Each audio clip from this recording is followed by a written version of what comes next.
Are you ready? I'm ready. Get started. All right.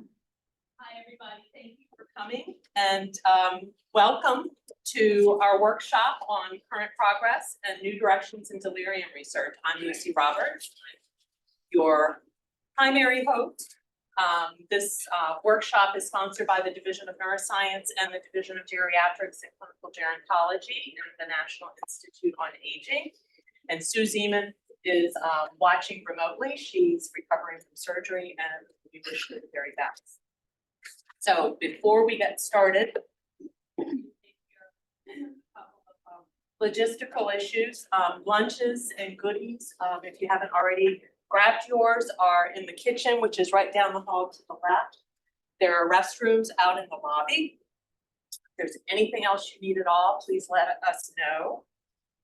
Dinner will be at 7 o'clock tonight at the Lao Tse Chuan Szechuan restaurant. The address is 20 Paseo Drive, and I've already sent that out to you. I promised them a head count, so if you're planning on joining us for dinner, would you please raise your hand?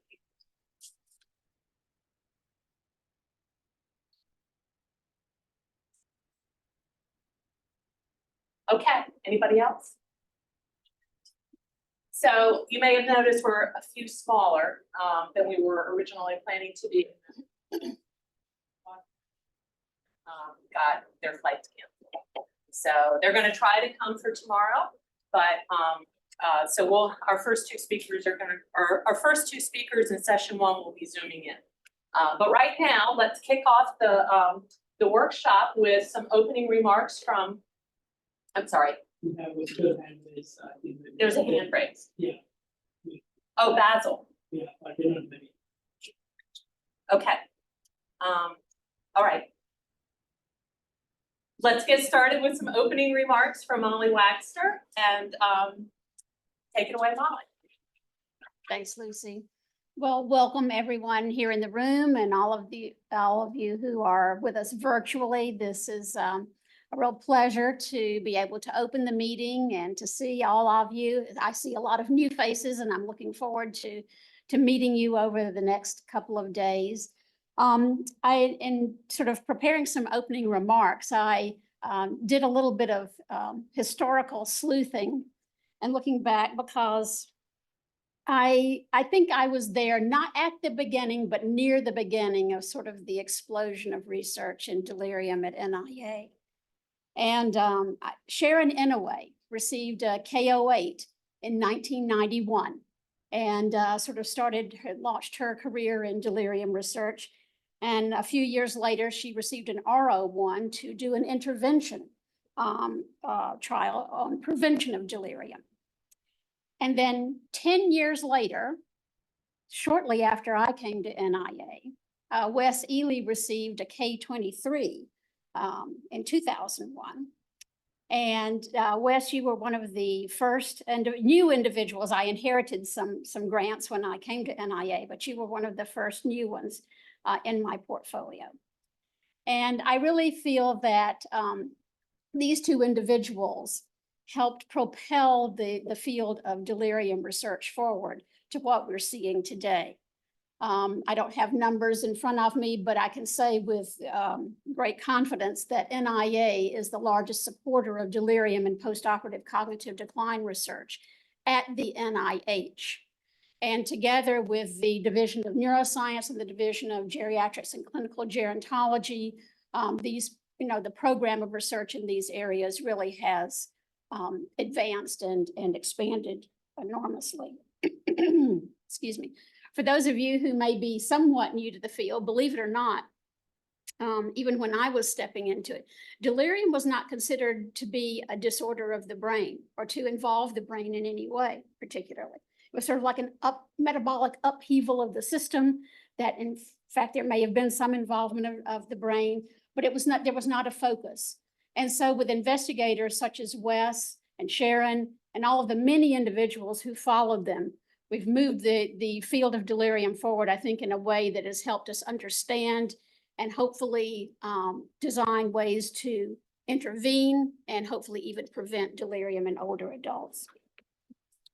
Excuse me, I'm having a little bit of trouble with allergies today, I guess.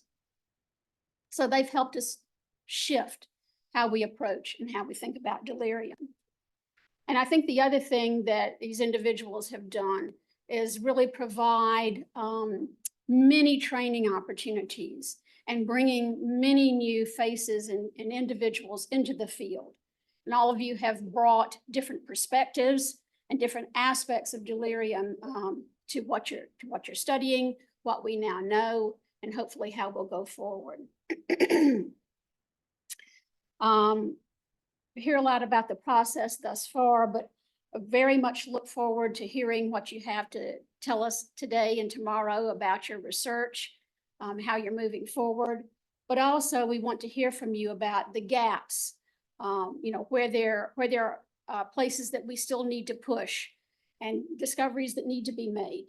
And also the opportunities. I think that often, younger individuals who are coming into the field are really on the cutting edge of many of the technologies, theories, and approaches that could be applied to delirium. And so we look forward to hearing from you about your suggestions for opportunities that could be taken advantage of to really propel us forward. So thank you for letting me provide a few opening remarks, and we'll get underway. Oh, you don't need to clap, but I do need to make a public service announcement for those of you coming up to talk. There's I'm sure it's for cords, a rope here, and it's very easy to trip on it because it picks up with your foot. So just be careful.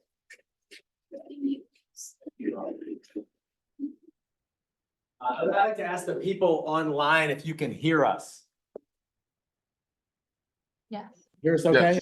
Yes, sounds good. Kind of far away from you. So the volume's decent. Yes, sir. All right, thank you. Everybody, thank you so much for letting me help to get us started. Molly, I loved your comments and thanks for looking back at that history. I'm going to use a combination of science, history, and stories to hopefully bounce us into this exciting meeting that Lucy, you have organized. And thank you so much for doing that with your team. I've been reflecting a lot on what a plenary at a conference this important would need to contain. And I think I want to start by just saying that there's something greater here than research. There's something greater here than science or career. I'm going to start by telling you two stories that happened to me this past week on service. I've been on service in the ICU at Vanderbilt for 5 of the past 7 weeks.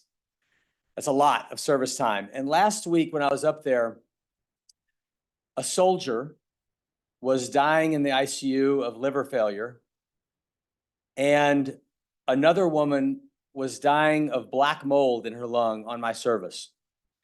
And all that the wife of the soldier wanted was to have a conversation with him and tell him some important things that were on her mind to resolve this relationship issue that she and her husband had. And he was profoundly delirious. And all that the sister of the woman who was dying of black mold wanted to do was tell her sister how much she loved her because they had been estranged for many years. What's at stake in this field is relationship and family stability and personhood and something that's so invaluable that we call memories. All these things are why we care about delirium. And pose a question to you to get started. What if we fail? Ask yourself that question, and for those online as well, what if we fail to allow the patients to regain their consciousness? In this case, for the soldier and the sister, we instituted an evidence-based bundle that had been created over 15 years of research, predominantly funded by the NIA, in which we paid attention to the drugs that the patients were on. We woke them up. We changed the ventilator settings. We got them out of the bed. We mobilized them. We did the Dr. Dre, diseases, drug removal environment to get these patients' brain going. And that wife climbed up into bed with her husband. And I walked out of the room when they were having a complete conversation and his delirium had cleared. And she stayed in that bed with him for 4 hours as he was dying. And she said it was the most important 4 hours of her entire life. And we had his delirium cleared, thankfully. The sister got to reunite with her sister also because of this evidence-based approach to reducing delirium. One of my guides over the past many years is Howard Thurman. He wrote in 1949 in a beautiful book. He's a famous civil rights leader. If you don't know Howard Thurman, look him up. He wrote, there are two questions we have to ask of ourselves. The first one is, where am I going? And the second one is, who am I going with? And then he said, if you get those questions out of order, you're in big trouble. So I've made it a recurrent habit of mine to ask myself those two questions and make sure that I had the questions in the right order over the years. There's another philosophy that fits in with this, which is principles above personalities. And whenever I put personalities in front of principles in my life, I get messed up. So what I'm going to thread through this talk today is the idea that we have to decide what are our principles, where are we going first, and then come back to who are we going to go with. And we're lucky. We've got 17 people asked to be speakers here to teach us. Now, not all of them apparently are going to make it. Maybe some will make it tomorrow, but we're going to learn a lot. It's going to be so exciting. I went and got a bunch of printer paper down the hall just a second ago so I can take tons of notes. And in this circumstance, we're going to go through, and the order that Lucy has organized us for is outcomes, brain mechanisms, prevention, and prediction. What's interesting, though, is that that's not the approach that we were able to take with delirium research. That order did not work at all for us, because we had to first, people didn't believe in mechanisms. You'd think for a disease like a brain dysfunction disease, there's something organic going on with the brain, that you start with mechanism and then you work your way back to what to do about it. But nobody believed in this problem. As you just said, Molly, there weren't grant money available. All the grants were getting rejected. And we couldn't just say, oh, we're going to study the mechanism of delirium in the ICU or delirium in general when they didn't care about delirium to begin with. So we had to start with learn how to predict that this would occur, in whom it would occur. And then we had to say that it mattered. So we had to go outcomes second.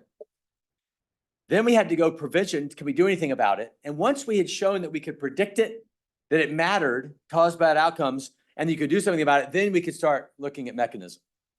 So it was a really inverted situation scientifically. And I gave lectures before where people stood up and said, y'all are, a bunch of whats. You should start with mechanism.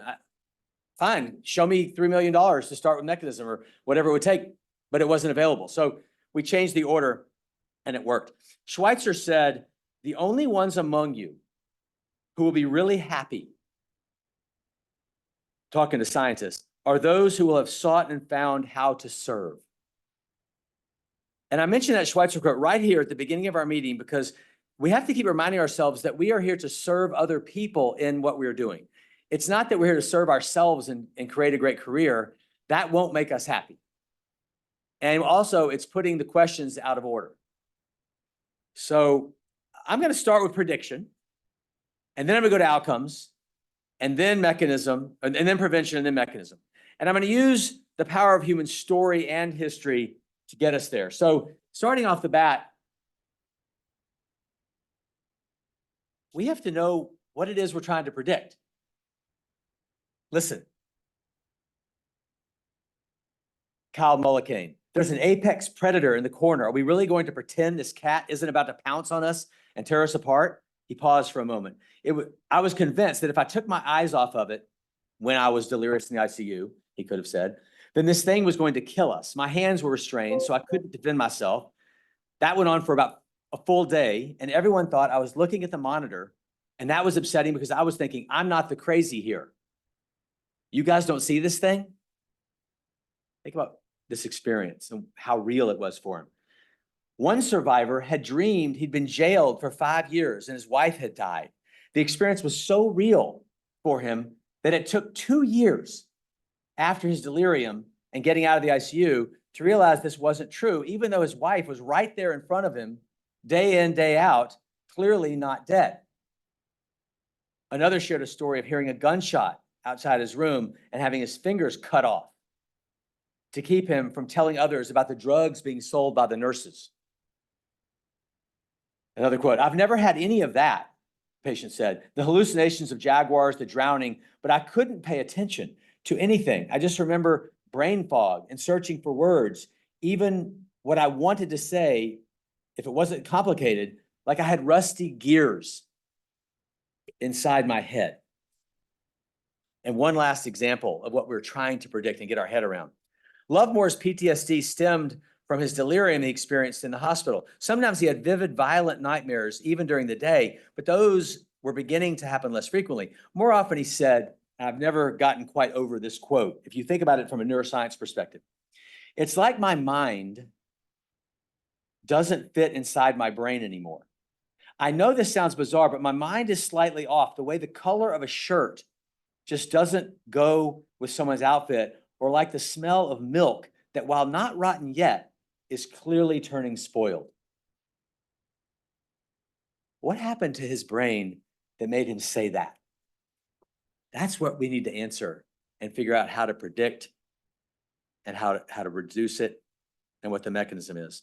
But we couldn't go there until we figured out a way to measure it. So I had no idea what anything about delirium was. And Molly, when you and I met, I was bugging Sharon Inouye. And she didn't have anything to do with me because she was so busy and this was in the ICU. And she was like, "Wes, every paper says mechanically ventilated patients were excluded for a reason. Like, we can't measure delirium in there." She said, "Why don't you go bother Joe Francis?"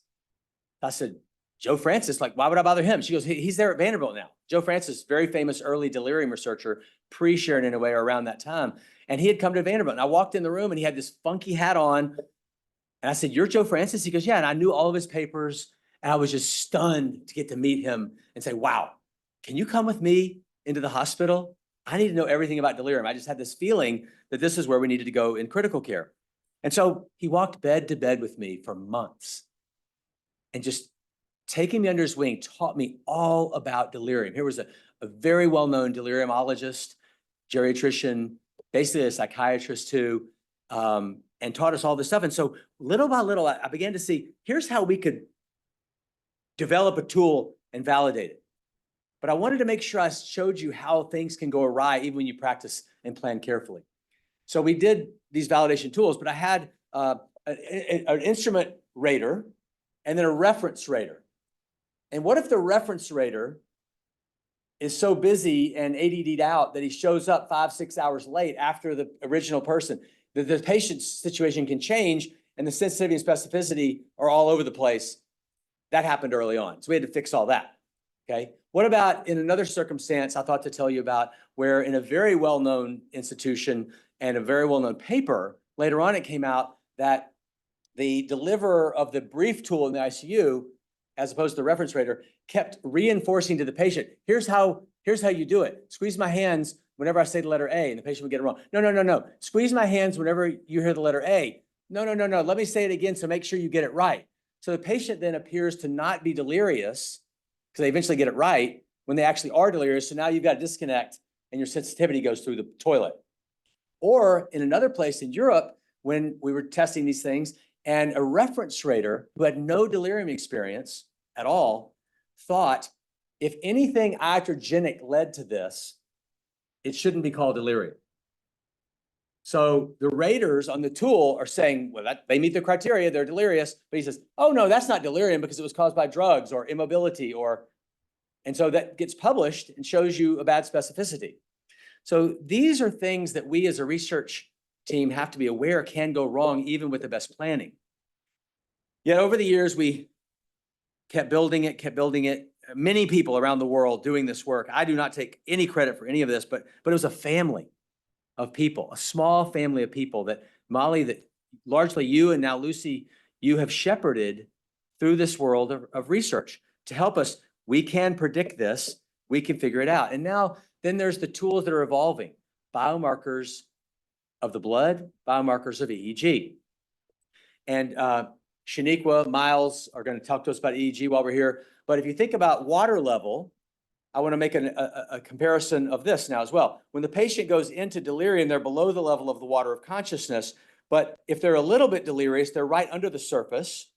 We tested that with the EEG back in 2005, and there was just way too much EMG artifact and it didn't work. We couldn't get a good signal that wasn't contaminated with the EMG. Now, when they went way down to the bottom of the ocean, we could find burst suppression. And it turns out it's a predictor of death.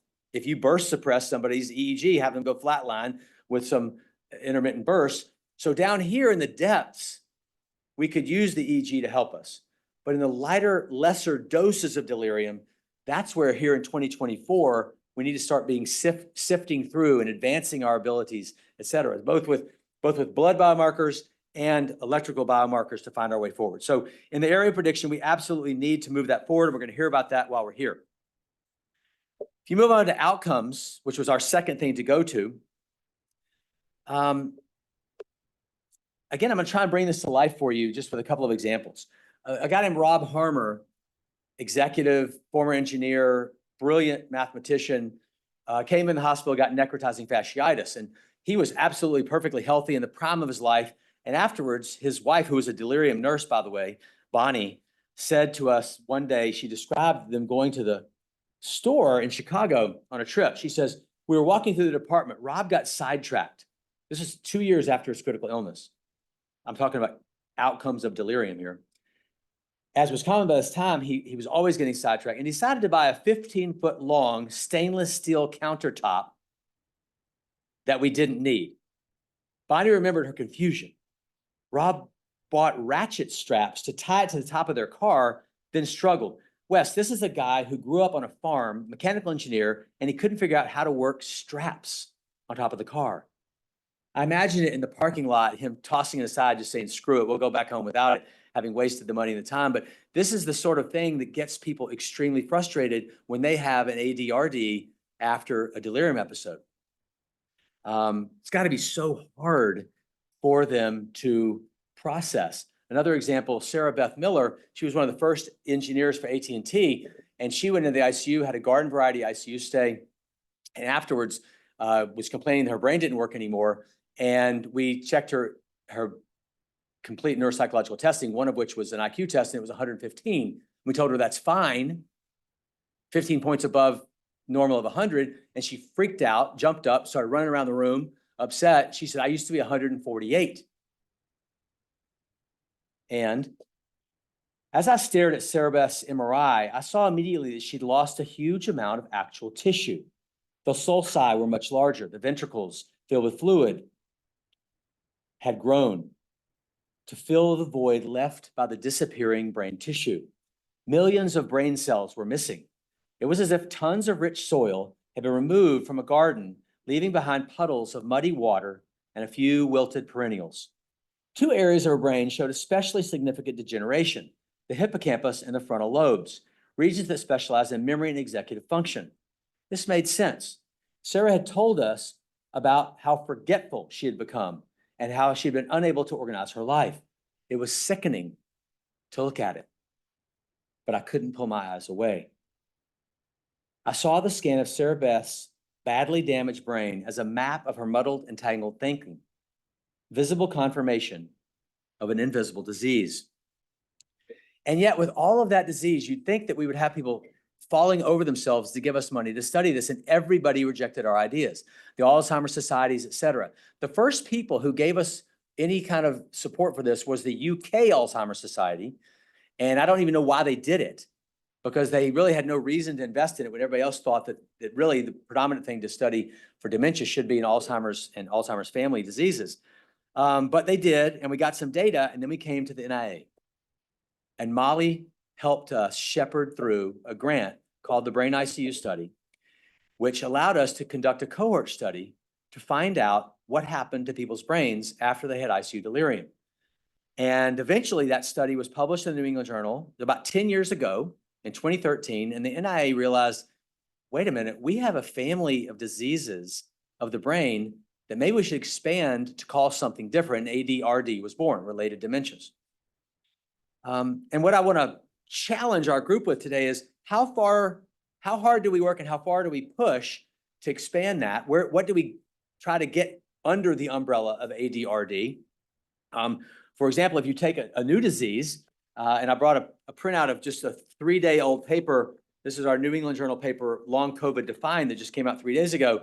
I'm just going to read you 2 quotes from one of the vignettes. I put 3 vignettes in this Long COVID Defined paper, and one of them is from a 28-year-old former Tesla engineer. This guy was the top of his game.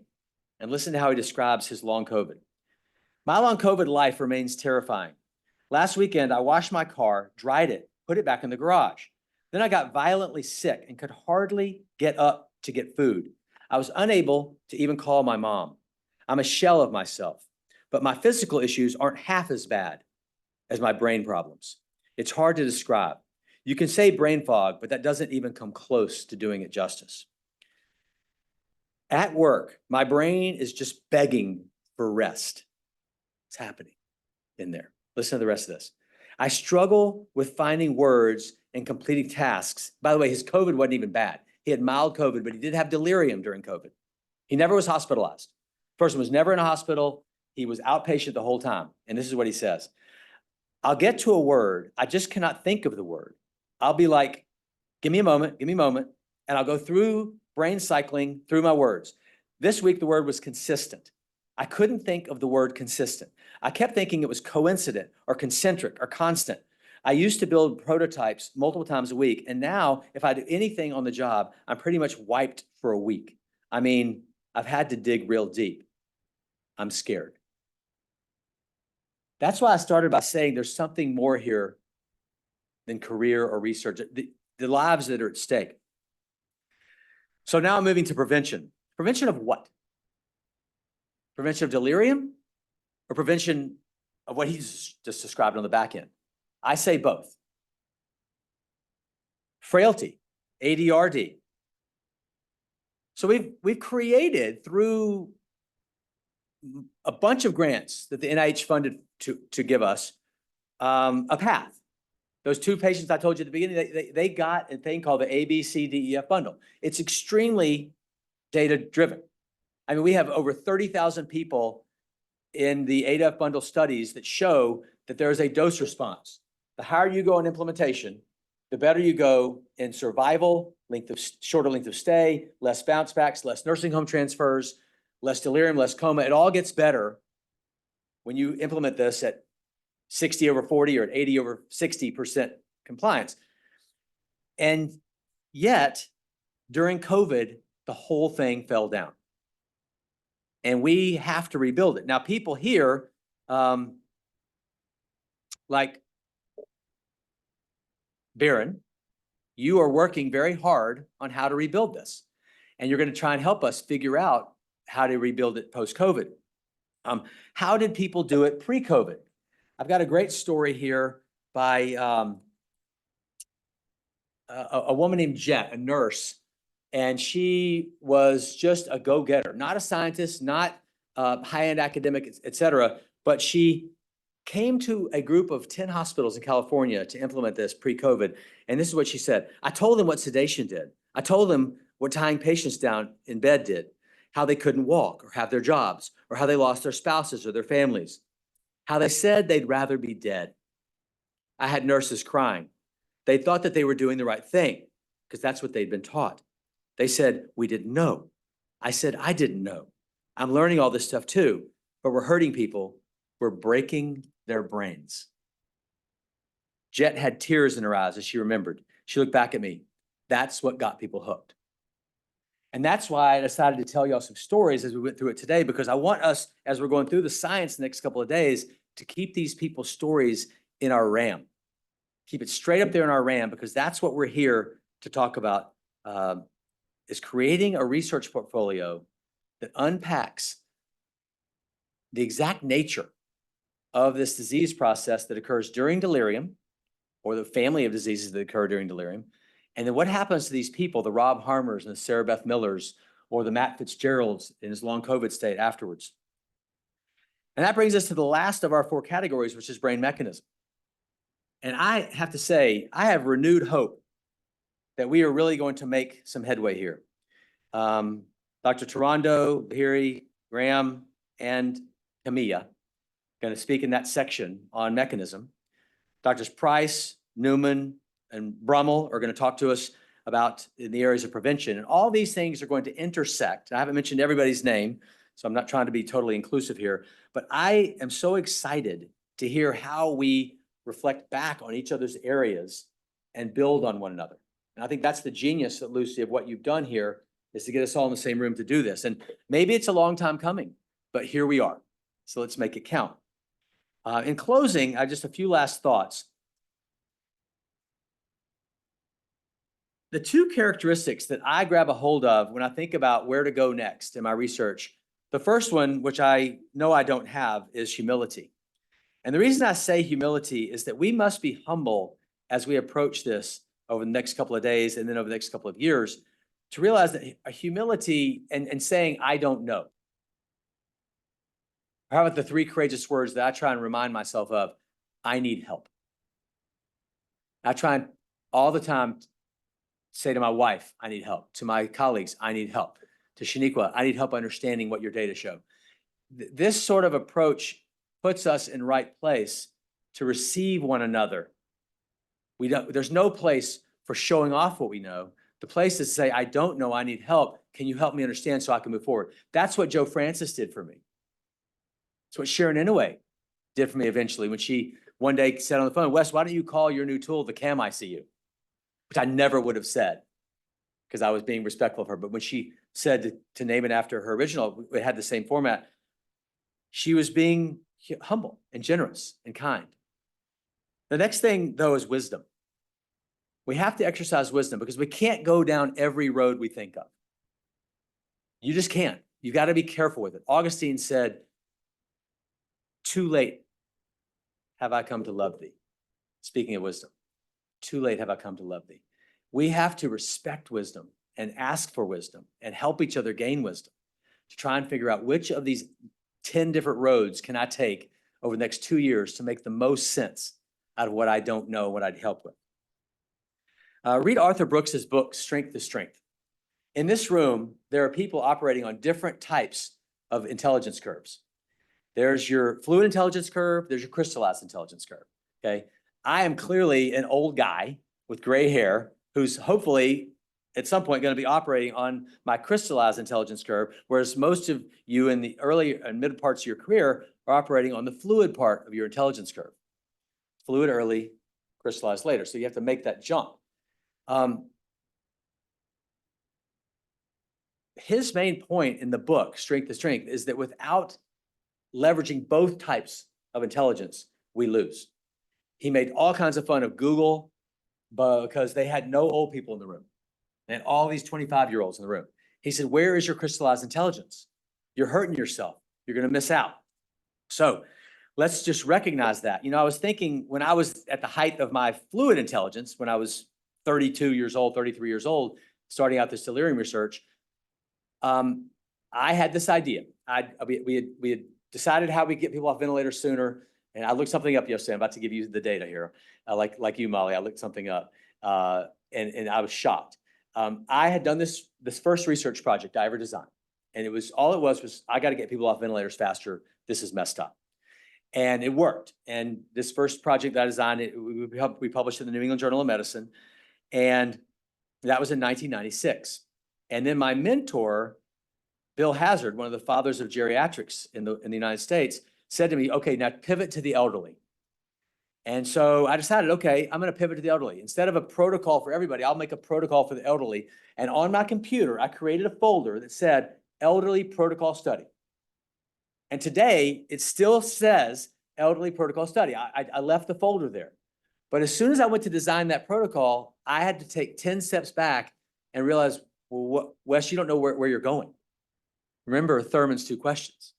Who you're going with is the second question. Where you're going is the first question. So I decided, I like the neuroscientists, I like the pulmonary critical care doctors, I like the psychiatrists, geriatricians, the neurologists. That's who I want to be with.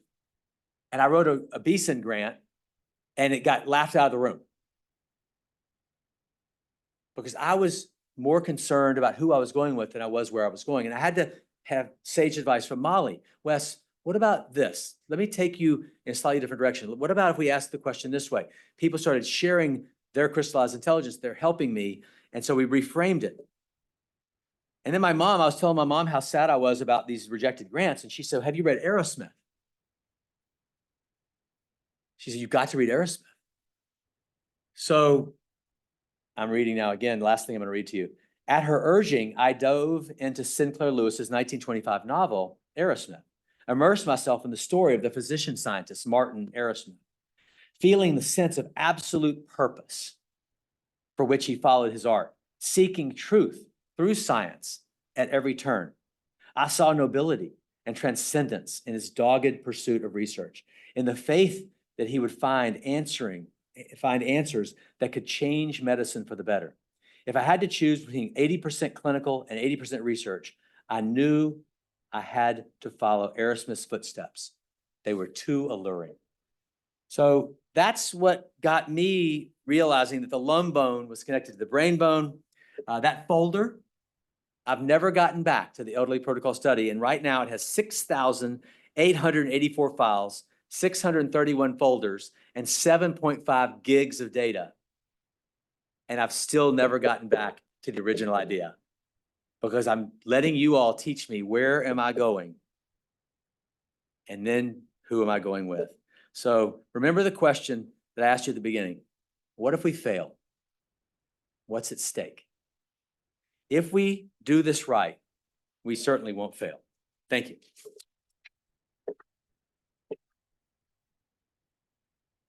And I'm not sure, Lucy, if you built in time for Q&A, but I'm certainly happy to take any Q&A from people if they wish. For those of you attending virtually, if you have questions for Wes, please put them in the Q&A. And Don't be bashful. Whatever you're wondering, or disagree, or tell me where to get off.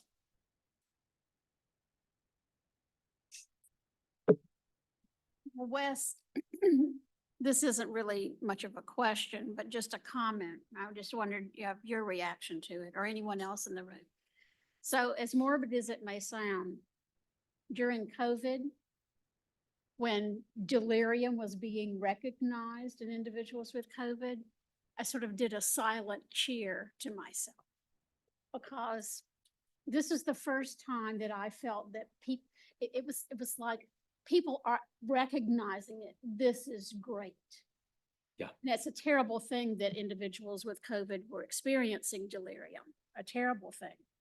But the fact that it was being recognized for what it was really sort of, I don't know, it made me feel that this group and the groups that went before you have done a great job thus far.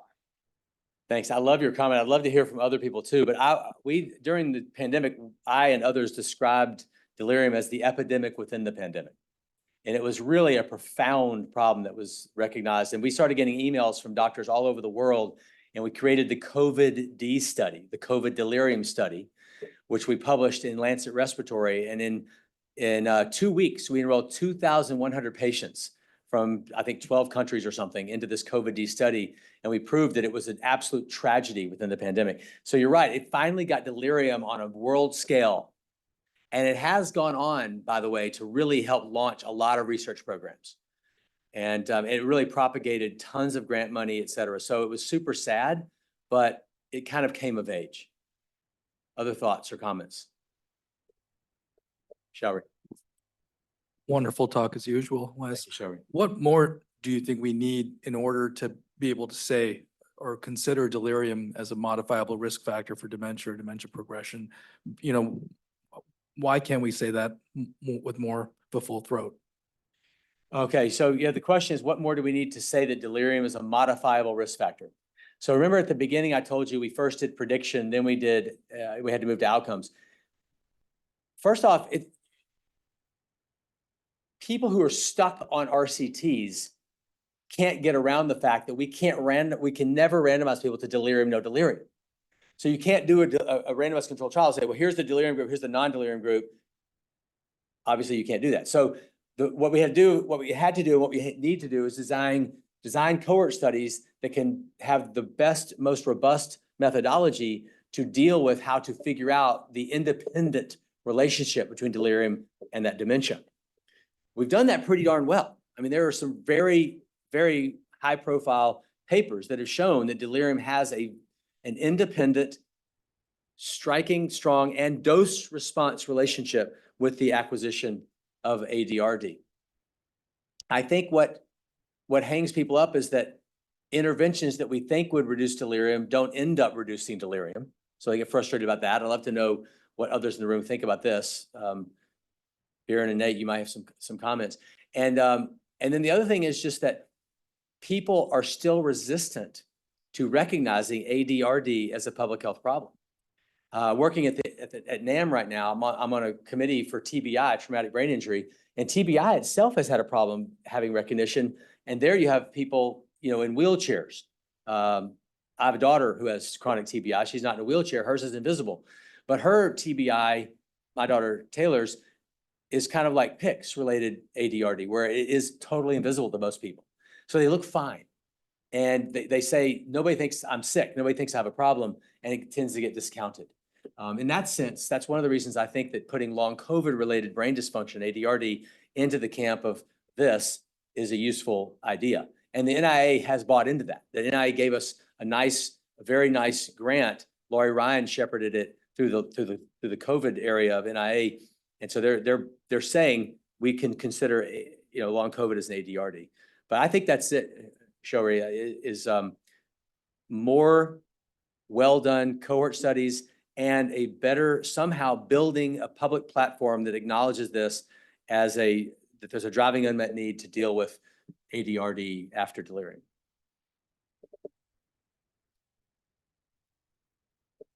Shaniqua. Thanks, Wes. Awesome as usual. I love listening to you talk, and I learn so much every time. This was the first time I heard you talk about your thoughts about your planned sort of elderly protocol. And I'm curious if you can give us a little bit more sort of insight as to what you were thinking that would have been. Yeah. Okay. So I was watching my patients and others' patients who were older in the ICU, and I knew that they were a vulnerable population.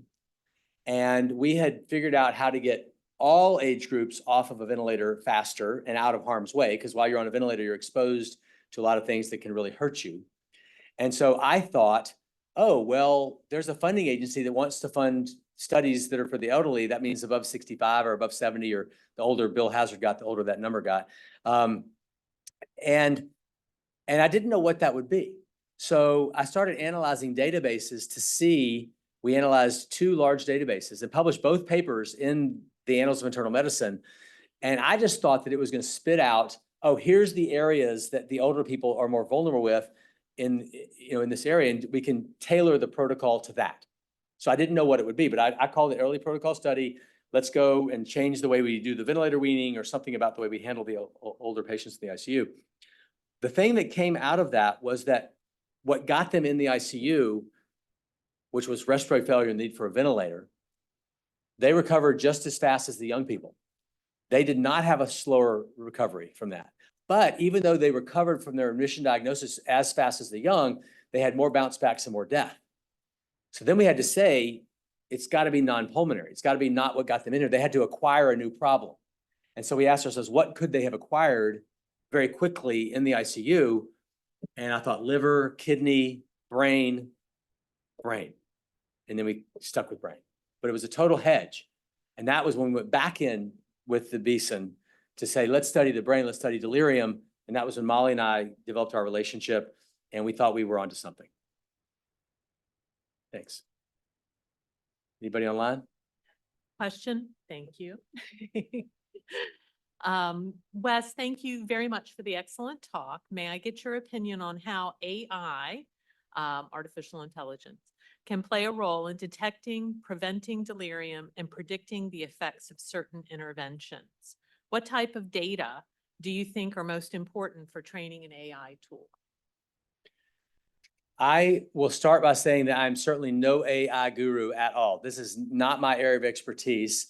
I will say, though, that I am a convert to this being a very powerful tool. I would say even 2 years ago, a year and a half ago, I was just very anti everything about this. But a lot of Eric Topol's work and others have kind of convinced me that we've got to deal with this and there's something really good here. I do get worried, though, about some of the ways that the data, kind of getting back to the question here, what you feed into the AI matters so much. I just read an article in a science magazine last week that they found out that the profiles of the people that were fed into this AI program, for example, were extremely prejudicial, if you will. Basketball players look like this, doctors look like that, teachers look like this, and it wasn't at all representative of a wide variety of those professions, et cetera.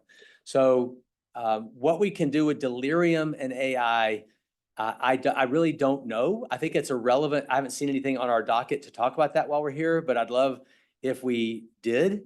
And one of the things that we are working with is voice.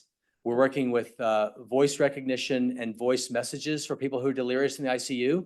So could there be some development of a computerized program using AI that would help a delirious person to find answers to their questions from a loved one, perhaps, if the loved one isn't available?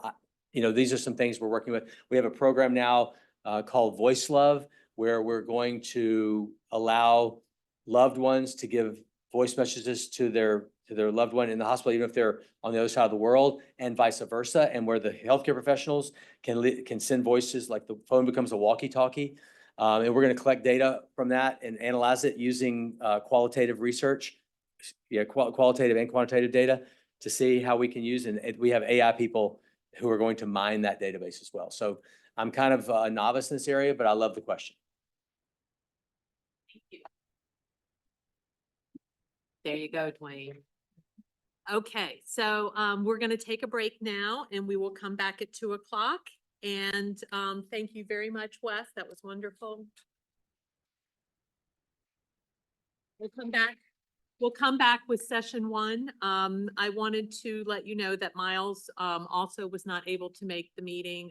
He had a last minute emergency, and Nick has very graciously agreed to step in. Welcome back, everybody.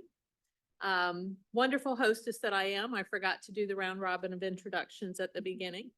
So we'll do it now. And why don't we start with the people on the phone who are attending or will be presenting remotely. And what I'll do is, in order to keep this from being talking over each other chaos, I'll just call your name quickly. You can unmute and introduce yourself. Let's start with Becky. Hi, I'm Becky Briesacher. I'm with Northeastern University in Boston. And Chris. Hey, I'm Christopher Hughes. I am on and off camera there for a second. I'm coming from Vanderbilt University Medical Center, anesthesiology and intensive care. And John. Hi, John Newman, geriatrician at the Buck Institute for Research on Aging and UCSF. And Miles. Hi, I'm Miles Berger. I'm an anesthesiologist at Duke. And Fa. Hi, everyone. Fa Lashorn. I'm a gerontologist at Beth Israel Deaconess Medical Center in Harvard Med. And Lee. Hi, this is Lei Gao. I'm an anesthesiologist at the MGH in Boston. And there are lots of other people on, but that's all of my speakers that are remotely, right? Okay, good. All right. And now in the room, I'll start by introducing myself, and then we'll go to Nate and work our way around. I'm Lucy Roberts from the Division of Neuroscience at the National Institute on Aging. Hey, good afternoon, everybody. Nathan Brummel. I'm an intensivist at Ohio State. Hi, Niccolo Terrando. I'm a professor of anesthesiology at Duke University. Sharon Johnson-Akeju, anesthesiologist at MGH.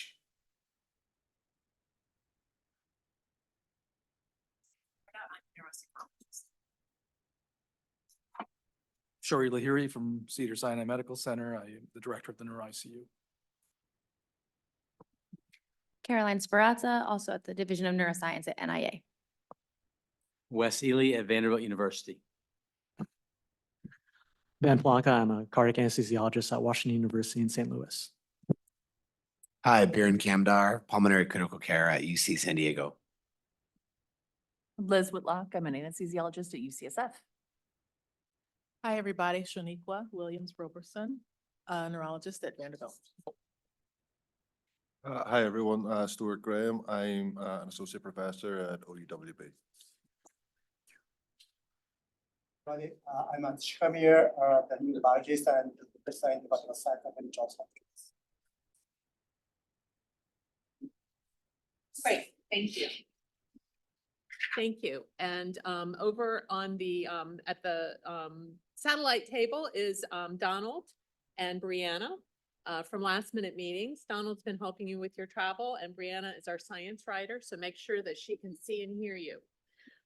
And Rao is our AV tech for today, and Dwayne is also on the phone or on the Zoom, and they're both very vigilantly monitoring our meeting. So let us know if you need anything at all. Okay, and so we will move to session one. Nick has, as I mentioned, agreed to moderate session one for us since Miles was not able to make the meeting, and so I'll turn it over to Nick. All right, so we wish you all the best, Miles, that you recover promptly. So it's my pleasure to introduce our first speaker, Becky, Dr. Becky Briesacher, that she's an associate professor, and she will be talking about patient outcomes after delirium screening in skilled nursing facilities. Hello, thank you very much. I wanted to say how I'm really grateful to be part of this exciting group and also to apologize for being online. I wanted to be in the room with you. Just a little bit of background. The storm that hit us last night, we got a little bit of it in Boston, but it was mostly in New York City. And what happened was the New York City destination planes got routed to Boston. And the priority at Boston Logan was to make sure those New Yorkers get out back to New York as soon as possible. And so that's why we had our seats bumped. Everyone knows Boston and New York has this rivalry, so it's sort of funny. Okay, I am going to share my screen right now.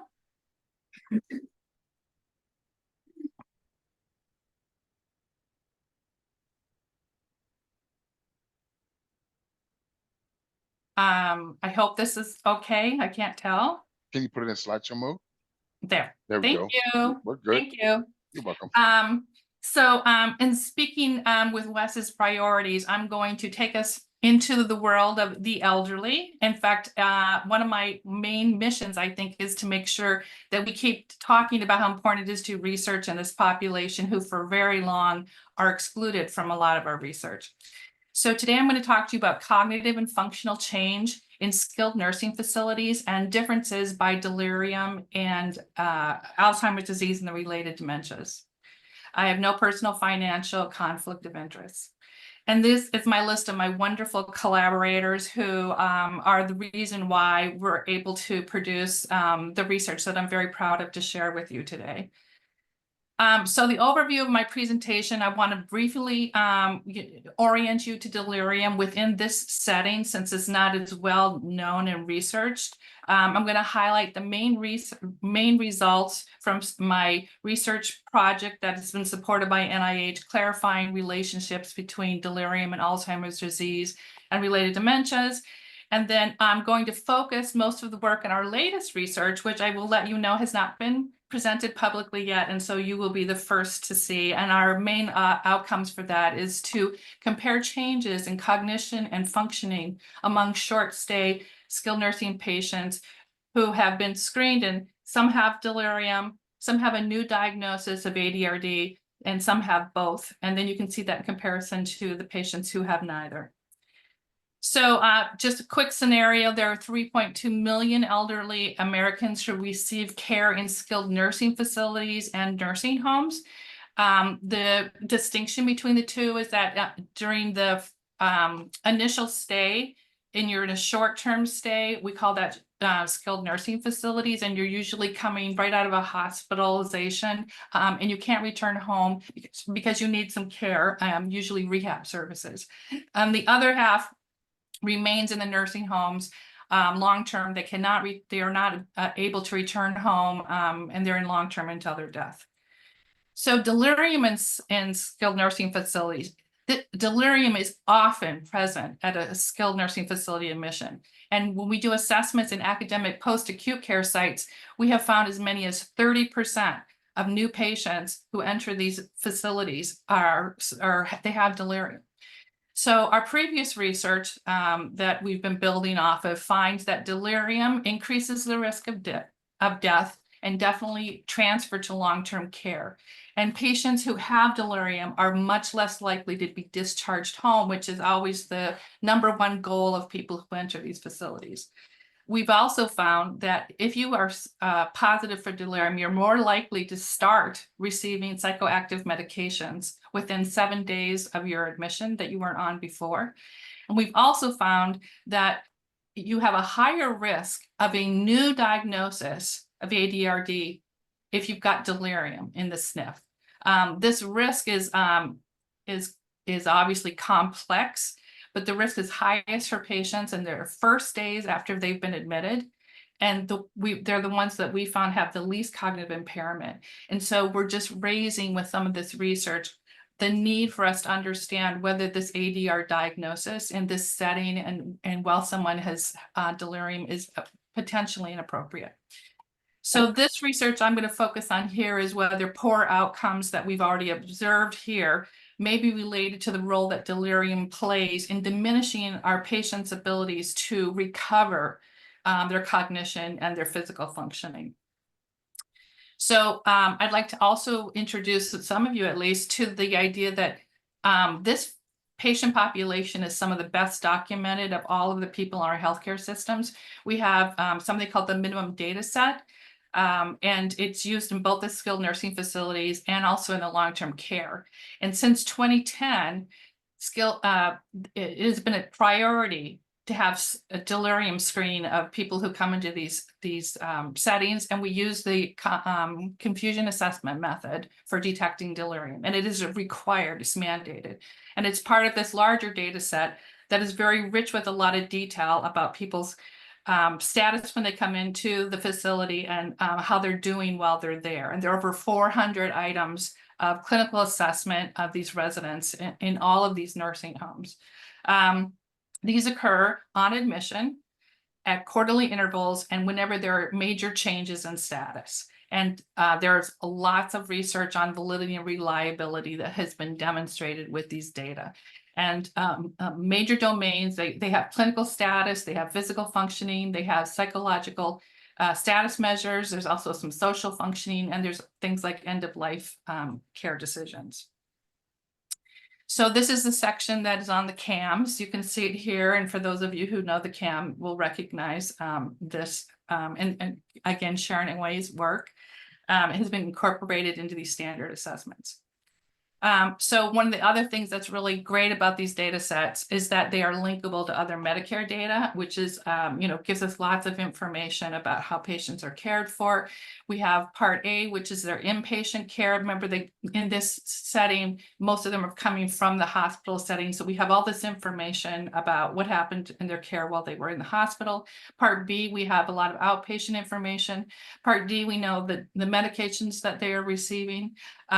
We also know a lot about administrative data that Medicare collects on all of us. And then we also have a lot of information about the facilities because they're also required to report a lot of information about bed size and do they meet quality standards and things like that. And then in addition, our study, in this particular study, we also used a private all-payer prescription drug dispensing data set that we also looked at. So this study was an R01, our R01 equivalent, and we had a whole bunch of different specific aims, but the one that I'm going to put you down to is at the bottom was characterized. We've already identified a lot about these populations, and now we're going to identify their cognitive and functional trajectories. And this is a cohort study that we're following these people. Have they been newly admitted into the nursing home? So this is just to give you a big picture of all the different data sources and all the different measures. And this will take a lot of time to go through in detail. So I'm just going to throw this sort of at you really quickly. And if you have any questions, we can come back to this. But it's just to let you know that we have a lot of information, and knowing how to use it is part of the kind of research I do. So here is our a group of people. We started out with 2,600 people who were admitted into a skilled nursing facility. And then we excluded those who were, this was not a new admission, so we didn't observe it. Their admission was not from a hospital setting. Their stay was less than 7 days, because that means we don't usually have very good capture on them because they haven't been there long enough to be assessed. And then in this particular case, I needed people who had a nursing home where the prescription drugs were handled by this particular data source. So then we had 1.1 million people. And then we deleted anybody who had prevalent ADRD. And that was defined as looking back 2 years worth of their Medicare data and their prescriptions to see if we had any evidence that they had ADRD before they were admitted into the nursing home. And then we ended up with 849. And then the last thing we asked was, well, we wanted to look at change. And so we needed at least 2 assessments of their cognition or their functional status. And the final sample is 740,000 people. So I've sort of gone through some of this already. Delirium is assessed by the CAMs. And it's done at least once, but it's usually done multiple times, especially if they've changed in status. ADRD, we are definitely distinguishing incident from prevalent. We excluded people who were prevalent, and that was defined as things that happened up to 2 years before they stayed in the facility. Now, cognition was measured using the brief interview for mental status. This is a validated measure that shows performance method for cognitive status, and it's a core part of the MDS. And when we talk about improvement, it's a 1-unit score improvement for this. Higher is better cognition. Functioning, we looked at the activities of daily living, and we looked at performance on these 10 different main activities. And improvement is a 1-unit change in the score. In this case, lower is better because it means they need less limitations. The study sample was categorized into 4 groups based on the presence of delirium or a new ADR diagnosis within 30 days of their admission. So our 4 groups are, they didn't have either of these things. They had ADR only, they had delirium only, or they had both, and they were followed for 30 days. So here are the baseline characteristics. The majority of our population has neither delirium or ADRD. There were still 60,000 people who received a new diagnosis of ADRD when they were admitted. Then we have 24,000 who had delirium by the screening. And then we had 12,000 that had both delirium and ADR. And in general, you'll see these are older people. They have a lot of comorbidities. They tend to be mostly white people. It's just a sort of a typical population you expect to see in these settings. So here, what I'm going to show you is the trajectories.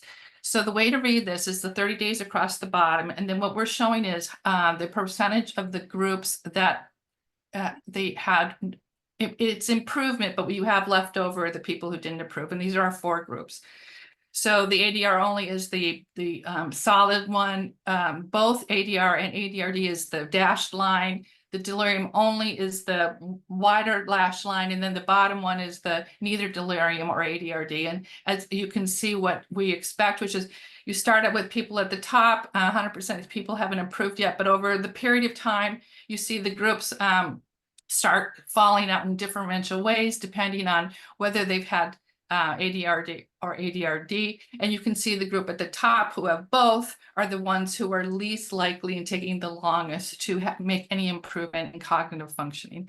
And I found it very interesting that the group had only ADR and only ADRD they have very similar trajectories, which is not clinically make a lot of sense, but that's what you see. And now here, this is the one for functional status. Most people do have some improvement in their functional status while they are in that's why they're there in the first place in the SNFs. But you can see that in the beginning, they have similar improvement on their functional status. And then we can see the group sort of coming out a little bit more as they've been in the home about 2 weeks or so. And the group who had neither delirium or ADRD were more likely to improve relative to the other groups. And then here we did some Cox proportional hazards to control for any differences among the groups. And you can see that the people at the top, we're showing you the hazard ratio of improvement in cognitive score, and you're about half as likely to improve during that 30-day period compared to people who had neither one of these conditions. And actually, again, the ADR only group and the delirium only group have pretty much the exact same rates, but it gets worse as they have the two elements together. And then with ADL improvement, which is its physical functioning, again, the people who have both delirium and ADRD are least likely to have any improvement in their physical functioning during that 30 days relative to people who had neither of those conditions.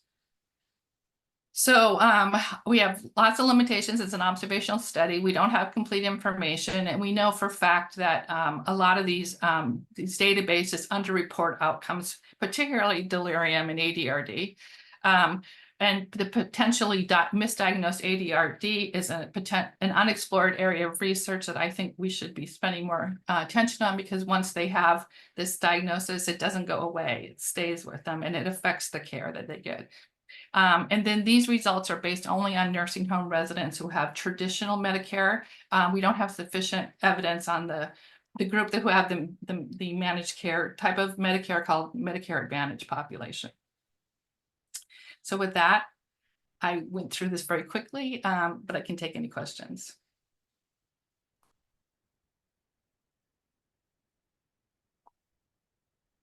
Thank you very much. So we have time for maybe 1 or 2 questions. I've got a question. Nobody else does. Oh, go ahead. You go first. Oh, Becky, thanks for the talk. I did notice there's a precipitous drop in both function and cognition improvements at 7 days. Is there something special about that interval between 0 and 7 days, or is there something that should be done right after those 7 days for those who aren't making important improvements to improve their outcomes? Right. So thank you for bringing that up. The 7 days is part of an artifact with the fact that they are mandated to make these assessments within 7 days. And so the homes make sure that the assessment is done by 7 days. And I think that there tends to be some compression. It's not done evenly over that time. That's, I think it's a data gathering issue. Along the same lines, I was wondering, how often are they collecting those CAM data, and what's the frequency? Is it once a week? Is it once a day, et cetera? And then I missed it on your table 1. It said something about duration of delirium, but you switched before I could see. Was there I've got 3 questions. One is how frequently they collect delirium. What was the duration of delirium, whatever that frequency was? And then that last thing, you totally intrigued me with misdiagnoses of ADRD. If you could expound on that a little bit. Right. So we do not, so those of you who work in the ICU setting, I think you're used to having these daily precise measures. We don't have that. What we have is within a window. And so I don't have duration of delirium because I don't have, was it here yesterday? Is it here tomorrow? Right. I have 7-day window, they had delirium. And then there might be another assessment that's done. Most of these assessments are done multiple times within 30 days. In fact, I think we had an average of 4 or 5 in the 30-day window, but they're spread out. Some of them are within 4 days, some of them are within 10 days. So this is an average over the population. I'm also intrigued by the misdiagnosis of ADRD, and Molly Wagster has also said this is something that they've been thinking a lot about, and what do we have good data on? And as you said, this is not an RCT type of question. We're just showing things that we see in the data that suggest that maybe there might be something going on. Thank you. All right, thank you very much. So we're gonna have to move on to our next speaker. That is Dr. Lei Gao, and he's gonna speak about sleep optimization for brain health and postoperative delirium in older surgical patients. Do we have Dr. Gao online? Yes. Hello, everyone. Let me share my screen.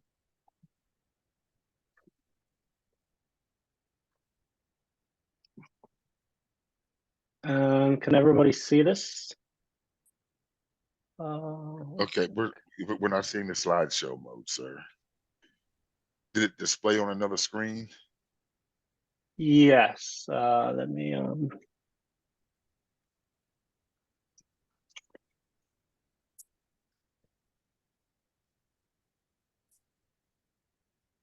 Okay, now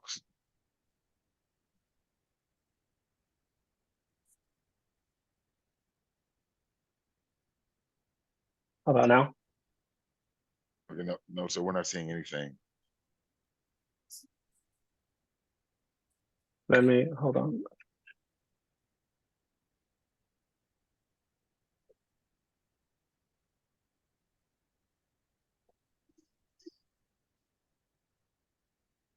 Okay. What about now?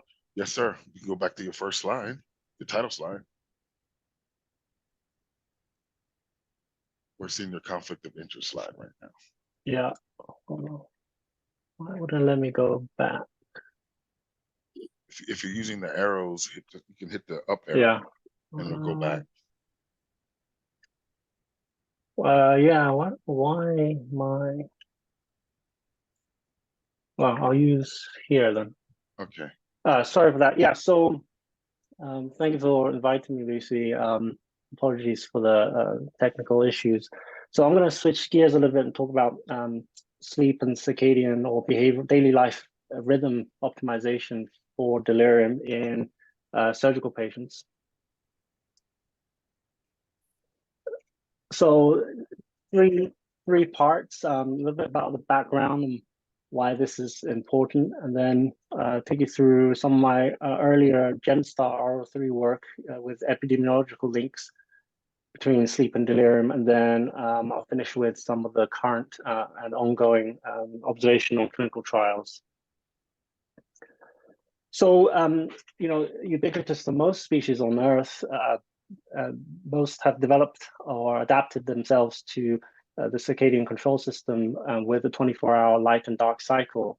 And this is thought to be evolutionarily beneficial for survival to optimize their behavior and physiological function. For example, predators or, ability to hunt and gather. Now, this is the main cue that the master clock or the suprachiasmatic nucleus in the hypothalamus is from light. And the interesting thing is there's also peripheral clocks that are maybe slightly out of step, but pretty much are in sync in almost every peripheral organ that we have. So when there is any disruption to this system, it's been now well documented over the last few decades that there's multisystemic diseases that occur. Probably the most well-known was a decade ago, the observation that there's increased myocardial infarction and stroke risk in the morning period. And that's been directly shown both in Drosophila fly and humans that this is under the part of the reason is from the mismatch in the circadian control system and the person's behavior. And the one thing I'll mention about, so I mentioned rhythms, but sleep often are set together, but they are distinct. And the phenomenon of sleep is really just one of the behavioral physiological components of humans that is under circadian control. And this really, there's a two-process model of sleep-wake cycles, and it's under the process C, which is circadian rhythms here. But there's also another process that is a sleep homeostat, process S, where one accumulates sort of hormones that promote sleep. And one of the most prevalent ones is adenosine. And interestingly, many of us drink a substance that is an adenosine receptor antagonist, and that's thought to be one of the reasons why it promotes sort of the feelings of wakefulness. And conversely, histamine is one of the myriad of wakefulness promoting substances in the brain or work on the hypothalamus. And if you have drugs that block that, you tend to get either unwelcome side effect, or if you have a cold, it's a wanted side effect. And so why does this matter in delirium? Well, as shown by Eric Muziak and Holtzman from WashU nearly a decade ago, there's been a lot of data showing the bidirectional relationship between sleep and circadian disruption in neurodegeneration. Both these deteriorate in normal physiology with aging and as well as with disease, but it's been shown repeatedly now that they are tightly linked to many of the processes that we've become familiar with, both in Alzheimer's disease pathology, as well as newly shown to be linked to delirium. So during my GemStar, which was about 2 years ago, so we asked the question using a secondary database from the UK Biobank that had these circadian rest activity rhythms, which actually were developed in the 1990s specifically to look at Alzheimer's disease patients and, in terms of sundowning and the variability and severity of their cognitive status in a 24-hour cycle. But really, at that time, a couple of years ago, not many had looked at, do these translate to delirium risk during hospitalization or after surgery? So what we were able to establish is that, yes, many of the features from the rest activity rhythms, so one of which is amplitude or the strength of the rhythm, if that is suppressed, then you have an increased risk of developing delirium during a hospitalization episode compared to compared to a control with the same precipitant. And this was also true for another fragmentation measure called intradaily variability, but I don't show that here. And then a secondary question, really, as alluded to and so far today, is, what we asked is, within those who develop delirium for the first time in this cohort, can we use some of these rest activity predictors to identify those who go on to develop incident dementia? And what we showed was that within 3 years, those who had delirium and lower than the median, so lower half of a suppressed amplitude extent, had almost 50% increased chance of developing an instant dementia diagnosis. So this work was, was important, I felt, for the field of sleep and delirium, or rhythm and delirium. But it's secondary data analysis, which can be very powerful, but we all know that has some limitations. So I switched my focus a little bit in the past year or two to look examining this directly in a clinical, and in my case as a anesthesiologist, a surgical population, older surgical population, and really to fill the gap that I feel exists in this space, which is that few studies do sort of examine perioperative or preoperative sleep assessments, both in terms of longitudinally with repeat cognition and sleep assessments, as well as adding on things like genetics and pathology markers related to dementia. So the final part of this talk, I'm going to discuss some of the ongoing studies directly in older surgical patients. So following on from that, we have a pilot study that's trying to plug some of those knowledge gaps, and one of which is really to build on prior studies in surgical patients to rigorously assess sleep and circadian rhythms with appropriate protocols. So that means in order to assess rhythm, you really need at least a week's data, at least if you're using actigraphy, to get the full scope of the behavioral rhythm features. And what we're adding to that is genetic markers, for example, polygenic risk scores, and ApoE, and then plasma biomarkers.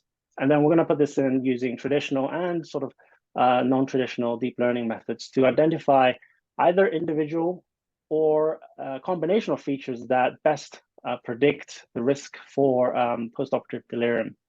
And then specific for this foundation grant, really those who go on to progress to dementia within 2 years. So we're into the second year of data collection, and this is in patients over 70 undergoing orthopedic surgery. And one thing we've noticed is, and this is in keeping with the literature out there that exists, a high proportion of older adults report at least some poor sleep. And in fact, up to a third already reach subthreshold for insomnia that warrants treatment in the community. So really, this is almost, if not a hidden problem, but it's certainly almost becoming an extremely common issue in the elderly or older persons undergoing surgery. So when we start to, so I haven't shown this data before, but if we look at the what we have so far, and TICS is the telephone cognitive assessment. So we asked the question, what is the relationship between some of these life rhythms measures and at least baseline cognition? And we show a positive correlation where more robust rhythms associated with better cognition. We were a little bit surprised that we didn't see any relationship so far, at least with intradaily variability, which is a measure of fragmentation. So the higher this is, the more fragmented the rhythm.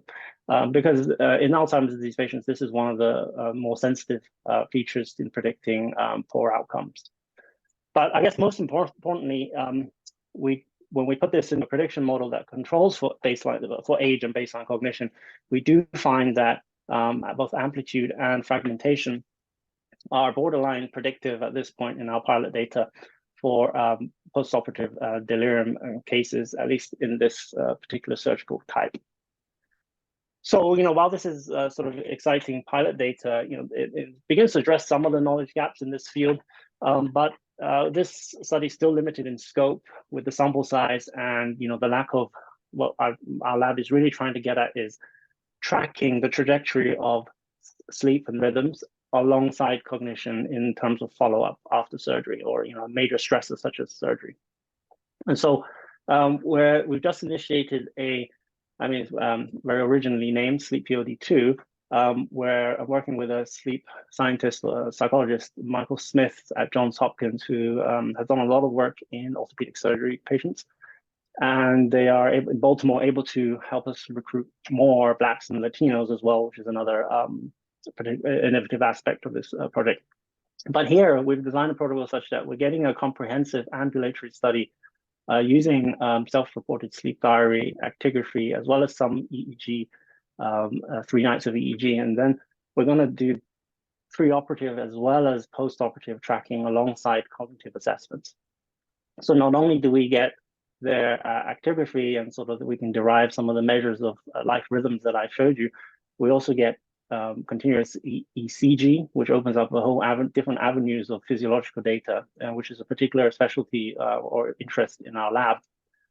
Alongside that, I know others will present more on this, but we also get to look at sleep architecture as well, which is for us is an added bonus because we specialize in detailed assessments over a long period of time of sleep and rhythms. But we've shown that it's feasible in all the subjects with remote headbands to get good enough data to look at sleep architecture. So this spindle and slow wave sleep.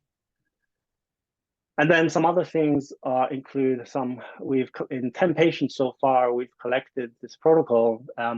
We've been able to use some seed funds to run some AD biomarkers, so phosphorylated tau 217. There appears to be some potential correlation at this point, very small sample size, with amplitude and the fragmentation variable in the hypothesized direction. So we're pretty excited about this result, but it could be spurious, of course. And really, it remains unknown the significance of this in terms of, for example, we're planning to track tau and other plasma ATN at the same time as sleep and cognition. So we really can get an idea of trajectory and underlying, AD-related mechanisms.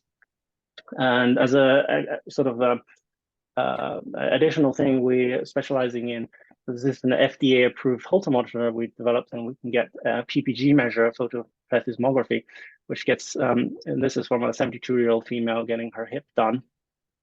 So we're able to get vascular stiffness indices along with other autonomic function. So we're collecting a biorepository of physiological data that may provide or shed light on new delirium biomarkers. Stiffness has been shown to predict cognitive decline in Alzheimer's disease. And so for the last part of this talk, I'm going to pivot a little bit to two trials, one small, one larger, that are about to start recruitment. And the first one is, so both of them have elements of sleep optimization, of sleep and rhythm optimization, and really use something called cognitive behavioral therapy for insomnia in a digital form. that we have adapted and shortened in a way to leave only the most critical portions so that it can be used in older surgical patients within, that often people have a short time window to intervene in pre-surgery.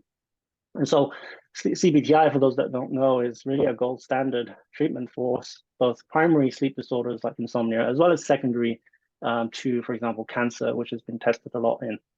And I think this is an app-based program that was developed by the DoD and the VA and Stanford. But we've also written a protocol that goes along with this that can be run by research assistants. So it doesn't need a sleep therapist to do this. And so the idea is that we want to test with this small project grant R03 the feasibility of doing this in a surgical setting with timing constraints as well as the older patient, and to look at some exploratory efficacy related to cognition and potentially delirium outcomes. So this is what we felt to be a novel application in a surgical setting using an abbreviated form of proven therapy, at least in the community. And related to this, with the help of my mentor, who has a project looking at dementia in Latin American countries and their caregivers, looking at circadian rhythm disruption. Surprisingly, there isn't a tailored version outside of English for CBTI. So we're developing both a Spanish and a translating to Chinese and Cantonese and other versions. Boston has a large proportion of Asian population as well. So we're trialing those as well, but that's a little bit for the future. And this is in collaboration with the American Association of Sleep Medicine. And so the final study, I don't have any results, I apologize. So these are just starting, is the SCOPE trial, which is really a couple of years ago, we presented something at the ADS, myself and Bala Subramaniam, you may know from the BI, who runs the Pandora trial that may involve many of the centers who are represented here. And we together came up with an idea to bundle together sleep optimization based on some of the data I showed you, as well, together with cognitive rehabilitation and an analgesia bundle, which is the IV Tylenol protocol. This is in older cardiac surgery patients, with comparing to standard ERAS protocols. And really the idea is can we use this bundled approach, which includes pharmacological as well as non-pharmacological approach, to increase people's cognitive reserve, so to speak, so that they do not reach postoperative delirium threshold after the surgical hit. And the idea is the bundle may improve some of the aspects that I've showed that are associated with neurodegeneration and delirium vulnerability. And so our primary outcome is to make sure to decrease the instance of postoperative delirium, as well as some secondary patient-centered outcomes. So this is at 4 centers around the country, and we're due to start in January. So finally, I'll finish with, so for both this aspect of intervention science in sleep and life rhythms, they are behavioral interventions. So many of you here may know they're hard to implement upfront, especially if they're relatively new. The complexity increases as you bundle things together. We have 2 preoperatively and 1 post-op, so for the SCOPE trial. And the reason why I still am trying to test whether specifically sleep optimization is important is because that, bundles may increase the overall efficacy, but it is difficult to tease apart the individual treatment effects. So right now we may not be, 100% sure which of these effects make the most difference at the end of the day. Our purpose was to find something that had potentially the largest potential synergy for reducing POD risk. And the final thing I'll mention is, for example, specific to CBTI, we know that it works for sleep and rhythm stabilization in a whole host of patient types.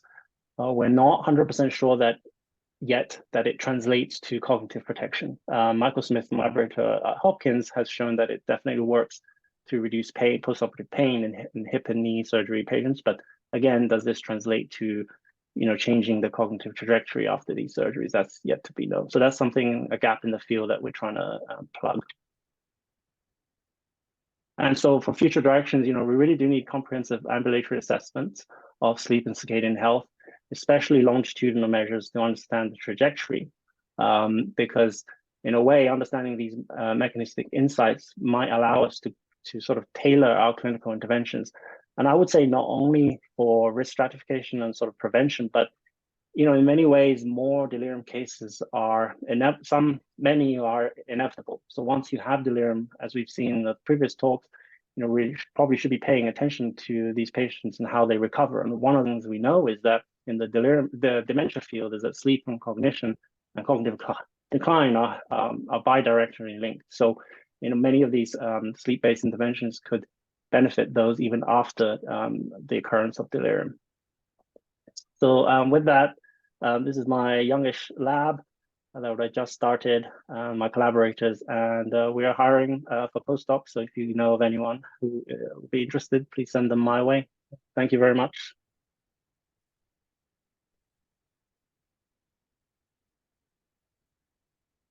Thank you. We had a bit of technical issues, but for time, maybe for one question, because we're a bit behind time. And Ben, you want to set up your talk? Yeah.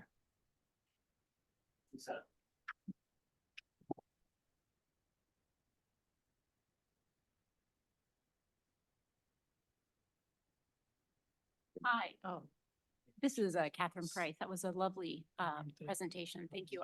I have a question for you. Do you have any overlap with other Lewy body markers or autonomic system markers that you might see in your patients who have sleep difficulty coming in for orthopedic surgery? Yeah, that's a very interesting topic. So we do have autonomic function markers. We, like I mentioned, we're specialize in collecting that data, but we haven't parsed out specifics of Lewy body and other patient types. So right now, because it's a kind of a young or new field, we're trying to collect data from essentially all comers in some senses, all the people. But we're certainly collecting all sorts of autonomic function, vascular activity, stiffness. And that will be an interesting population group who are known to have those disturbances, yes. But subtypes of pathology would be interesting to link to, sleep markers.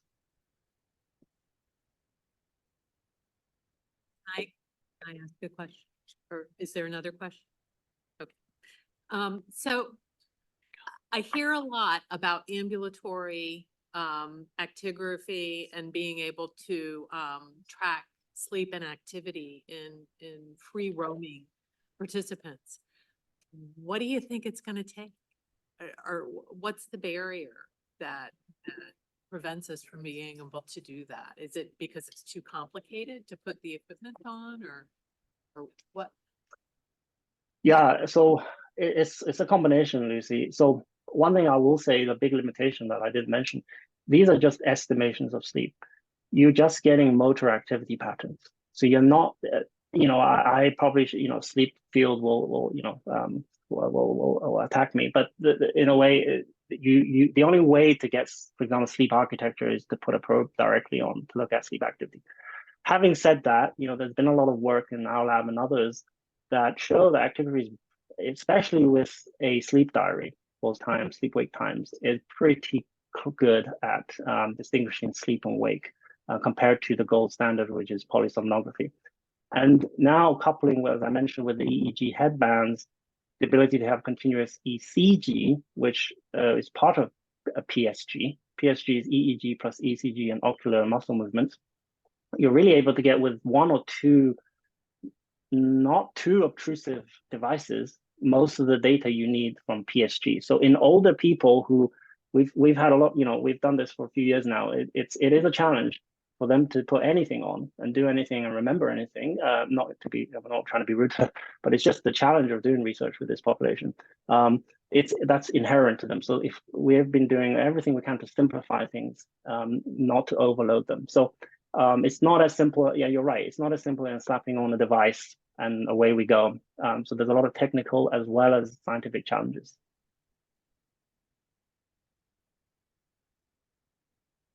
All right, thank you very much. We're going to move on our next speaker. which is Dr. Ben Palanca from WashU, and continuing on the theme of sleep, we'll be talking about neuronal markers of delirium vulnerability, spanning sleep and wakefulness.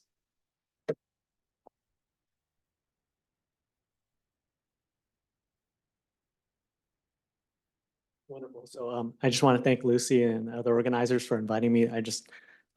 I like to feel I'm standing on the shoulders of giants, and it's great to see all of you here. And I also was appreciative of going right after Lei, who gave a good priming for the importance of sleep and how we can measure it.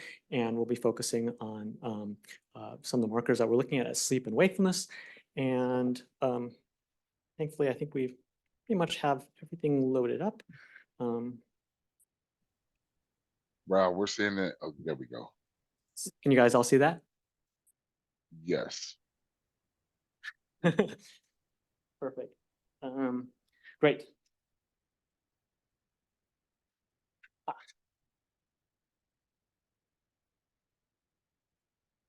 Right. Yes. These are my disclosures. None should be contributory to this session. And I wanted to start off just reinforcing the importance of sleep. It's something that you all experience on every day. It's something that's modifiable. It's related to health. And many of us think that's really important for understanding why people develop delirium. How can we improve people's outcomes through optimization, and different ways of understanding what might be happening from a pathophysiologic standpoint when people develop delirium. And I just want to read this quote. Sleep is non-negotiable and a biological state required for the maintenance of human life. Our need for sleep parallels those for air, food, and water. And I think it's central. It's something that's really important to us. We don't have a good state of wakefulness if we don't sleep well. And I know some of you, like Darren here, came in the middle of the night. You don't feel quite like yourself. And so it's something that's really important for maintaining consciousness and cognition. And we think that certain sleep circuits might be really important. And that's one of the things that we're trying to understand. And one of the certain aspects of sleep is that it is defined by certain EEG markers. Those are what sleep technologists use to score sleep. And that's what I'm going to be targeting on. And then also there's certain EEG markers that are used to define wakefulness by these same healthcare practitioners. So I'll just talk a little bit about sleep microstructure and physiologic roles. As Lei mentioned, in order to study sleep, we typically use polysomnography, and those rely on many different types of physiologic signals, both EEG, but also EMG, muscle activity, or EOG, eye activity. And there are different states of sleep, non-REM sleep and rapid eye movement sleep. I'll be talking mainly about non-rapid eye movement sleep. And two stages of non-rapid eye movement sleep.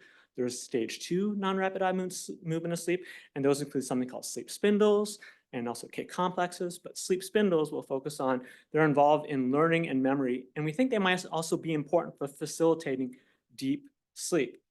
Now on the other side, there's also something called sleep slow waves or delta waves, and during N3 or stage 3 sleep, non-rapid eye movement sleep, slow wave sleep, these sleep slow waves we think are very important and define this stage of sleep.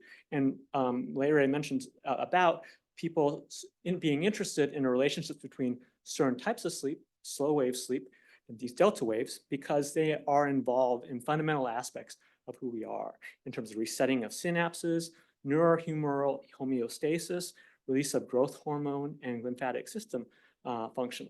And one of the really interesting aspects about sleep is it also involves not just the brain, but also other organ systems in the body. And the immune system is also something that's very important in its interaction, because we think the immune system and inflammation in the body is really an important way of how people develop delirium, particularly where I practice in the perioperative setting.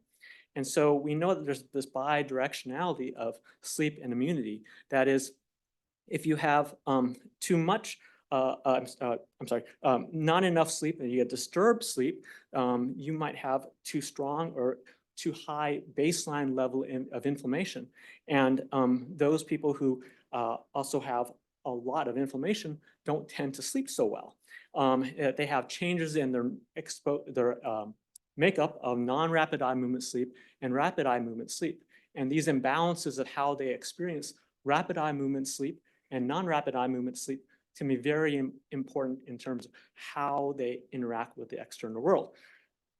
So one of the things that we thought that it was really important to think about sleep. And I'm so happy there are so many people that are supported by the NIA to study sleep, is because we think improvements in sleep might be potential therapeutic avenues for prehabilitation or treatment for people who develop delirium.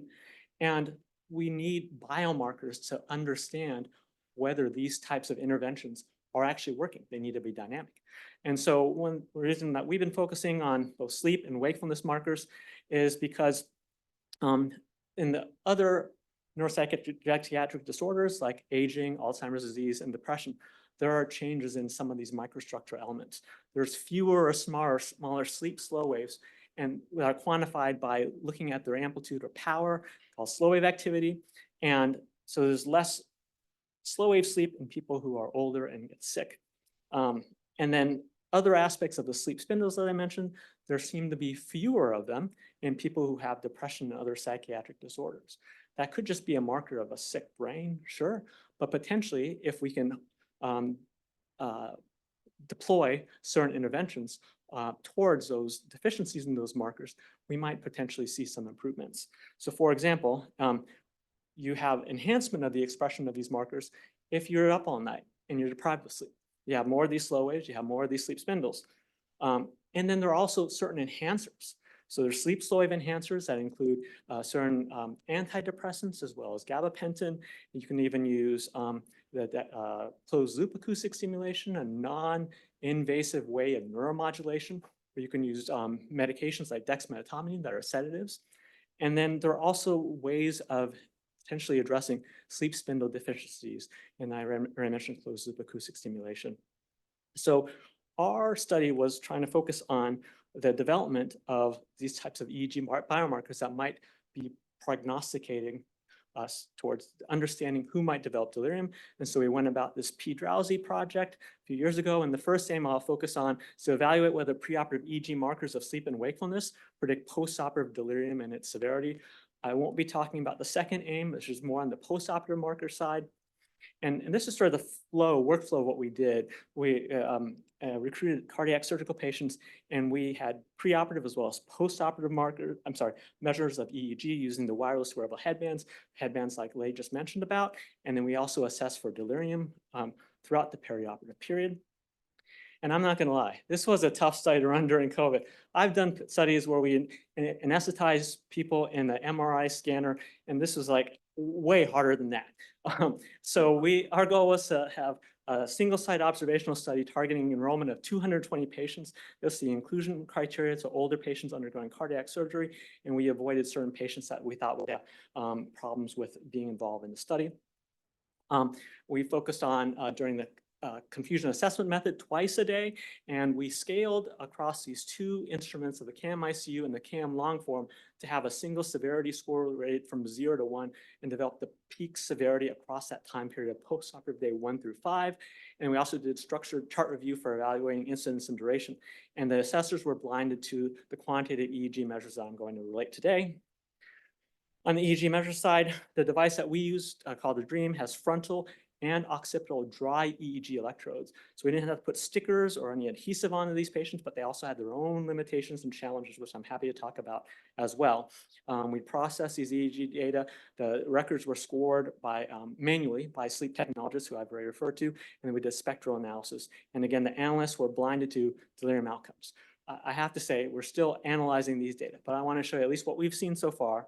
And in terms of the recruitment, we had a total of 50 with delirium and 85 without delirium that I'm going to present today, at least for sleep measures. And what we observed is that when we plot the postoperative delirium duration over a span of days, and we look at the preoperative amount of slow waves or strength of slow waves quantified by slow wave activity, at least on this scatter plot, we really don't see much in terms of any relationships. We also look at this postoperative peak delirium severity scale. And again, it's kind of unclear. We didn't do the statistics until we get everything through the statistician. But for me, I don't really see any clear patterns there. Similar sort of thing for N2 and N3, that is non-REM sleep in terms of postoperative delirium duration. And we had some relationships actually with postoperative peak delirium severity and preoperative N2 and N3. And it's in actually, in some ways, a different direction than we anticipated. So we're still sort of flummoxed trying to understand these data, but I wanted to share those with you today. We also looked at developing a personalized semi-automated sleep spindle detection algorithm. And I don't know, Lei, this might be helpful to union investigators, but basically we have a score whose training's a machine learning algorithm to help detect these sleep spindles. And then we run it through the pipeline and we are able to streamline how quickly we pick out sleep spindles. I'm gonna go through this part rather quickly because unfortunately, I also don't see much in the way, but we're still going through the data, okay? But I have to be upfront. What I wanted to spend a little bit more time on, instead of have 5 minutes, is some data that I just analyzed very recently. And because of both of those data, I'm like, okay, well, I don't want to just show that to you guys because that's kind of boring. But the third marker that we had pre-specified studying was called a posterior dominant rhythm. And this rhythm is the same set of alpha oscillations. Well, in a healthy person, same set of alpha oscillations that were detected by Hans Berger back in 1929. That is, had people close their eyes, you start seeing this organized set of oscillations that seem to emanate from the back of the head. So we saw that before we started studying, and we're like, okay, this might be a strong biomarker that we might be able to follow, because actually people who have Alzheimer's disease and other neuropsychiatric disorders, they have changes, reductions in their posterior dominant rhythm. And we think it's a dynamic marker to follow because if you take caffeine like I just did, you'll actually see improvements in your posterior dominant rhythm as your frequency will go up higher. But we think it's some sort of marker of thalamocortical integrity. And this might be something really important because many of us view delirium as a dysfunction in thalamocortical circuits. And I think Miles will talk more about that tomorrow. And we were interested in studying this marker because we had shown that if you took healthy volunteers and you either have them sit for 3 hours, you have a very stable posterior dominant rhythm. What I'm showing you are these plots where you have frequency on the y-axis, time on the x-axis, and we're showing that across 3 hours is pretty stable. For you, it's pretty stable. Those of you who don't like EEG, maybe not so stable and you're falling asleep. But on the bottom row, if you looked at people who were anesthetized for 3 hours of deep isoflurane anesthesia, 1.3 Mac, when you woke them up, they have a recovery emergence of that EEG pattern. And you can see the peaks start emerging across further and further time away from that particular stimulus. So I'm going to show you an example of how we do this actually in our own data. This is a 71-year-old male. He actually had a peak frequency of 9 hertz and a peak severity score of 0.526, and this duration was 1 day. And this is what his raw EEG data looked like from a time frequency spectrogram standpoint. You can see right in the middle, there's around 10 hertz, there's that peak.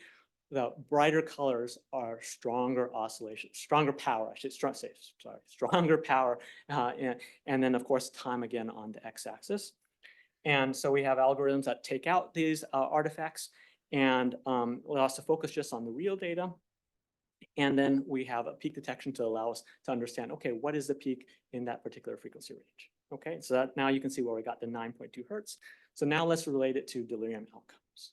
Okay, so if we look at postoperative delirium duration in the span of 0 to 5 days, because we went up to postoperative day 5, and on the x-axis we have preoperative posterior dominant peak frequency.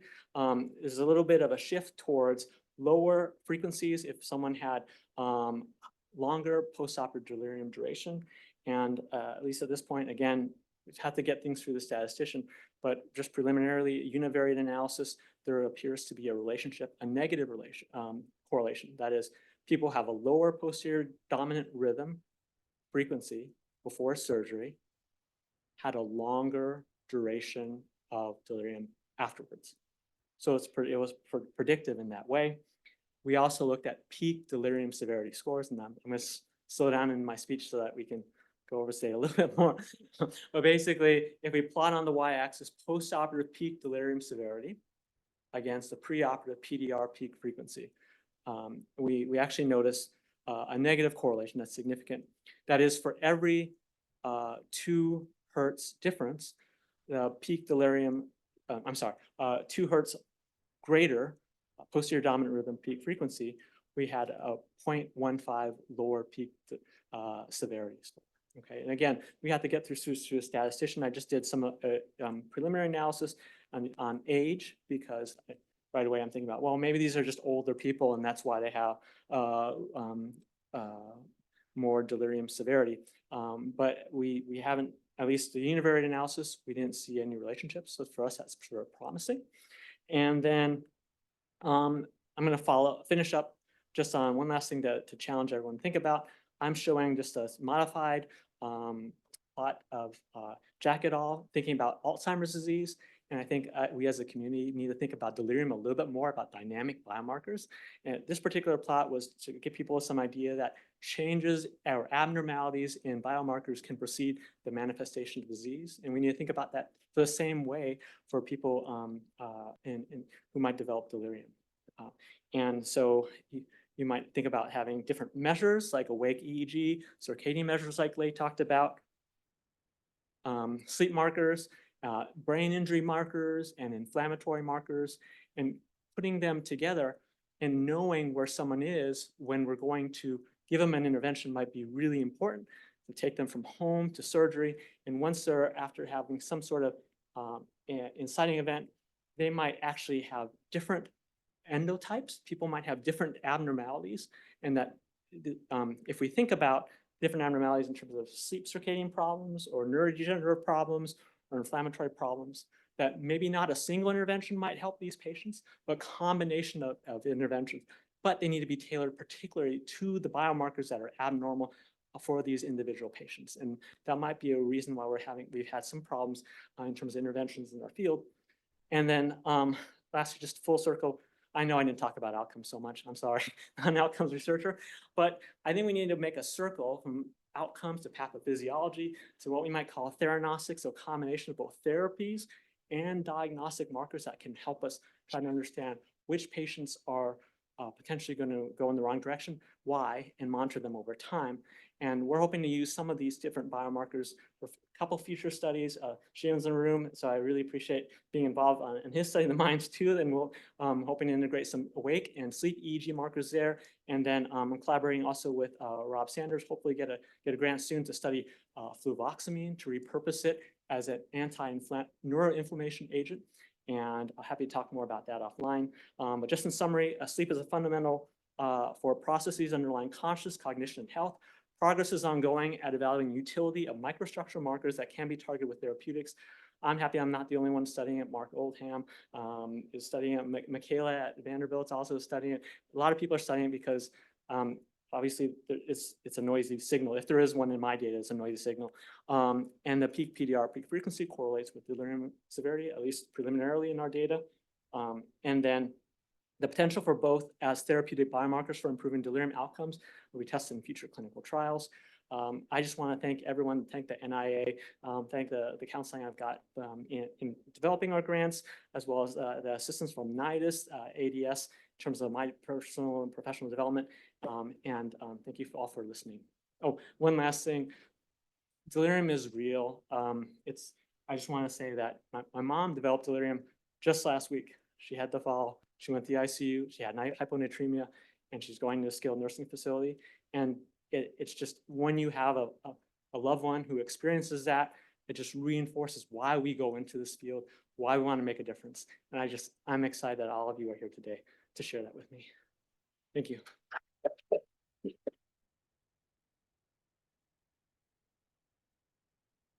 Thank you, Ben. The floor is open for questions. I might just start with one about the scalability. What do you think are the challenges when it comes to analytics and processing of data, like for sleep, and how fast do you think this field has to move in order to have really a biomarker that can be done at the bench side? That's a really good question. So automated algorithms that can score sleep recordings are kind of the holy grail of sleep medicine. In our hands, they've been a little bit more challenging to utilize, but one can imagine having a preliminary read of the wake and sleep EEG measures that can run through like a semi-automated pipeline that I mentioned to get you in quasi real-time measures that might be helpful. Certain things are pretty simple, like the posterior dominant rhythm, that peak frequency, that could be obtained in real time. There, it's more of a challenge of getting patients to wear these devices. I've had discussions with IO Kimchi at Northwestern, and we are talking about, okay, well, say for Julian's MINDS trial, like if we have different sites that are comfortable with different types of devices and patients are comfortable with different things on their face, but not everyone's the same. There are many, many challenges. And so we as a field who are studying EEG research are really trying to develop ways of harmonizing, coming up with pipelines. And Shanique was on the paper that's just coming out with BJA, head by Rob. I think we're at an exciting state as a field who are trying to understand EEG research and combine our forces, because we'll need large data sets, large numbers of rich data sets to really understand and develop these biomarkers for people. We actually have a question from Miles, if he wants to come off mute. Or I can read it. He doesn't. Yeah, I can ask it. Thanks. Great talk, Ben.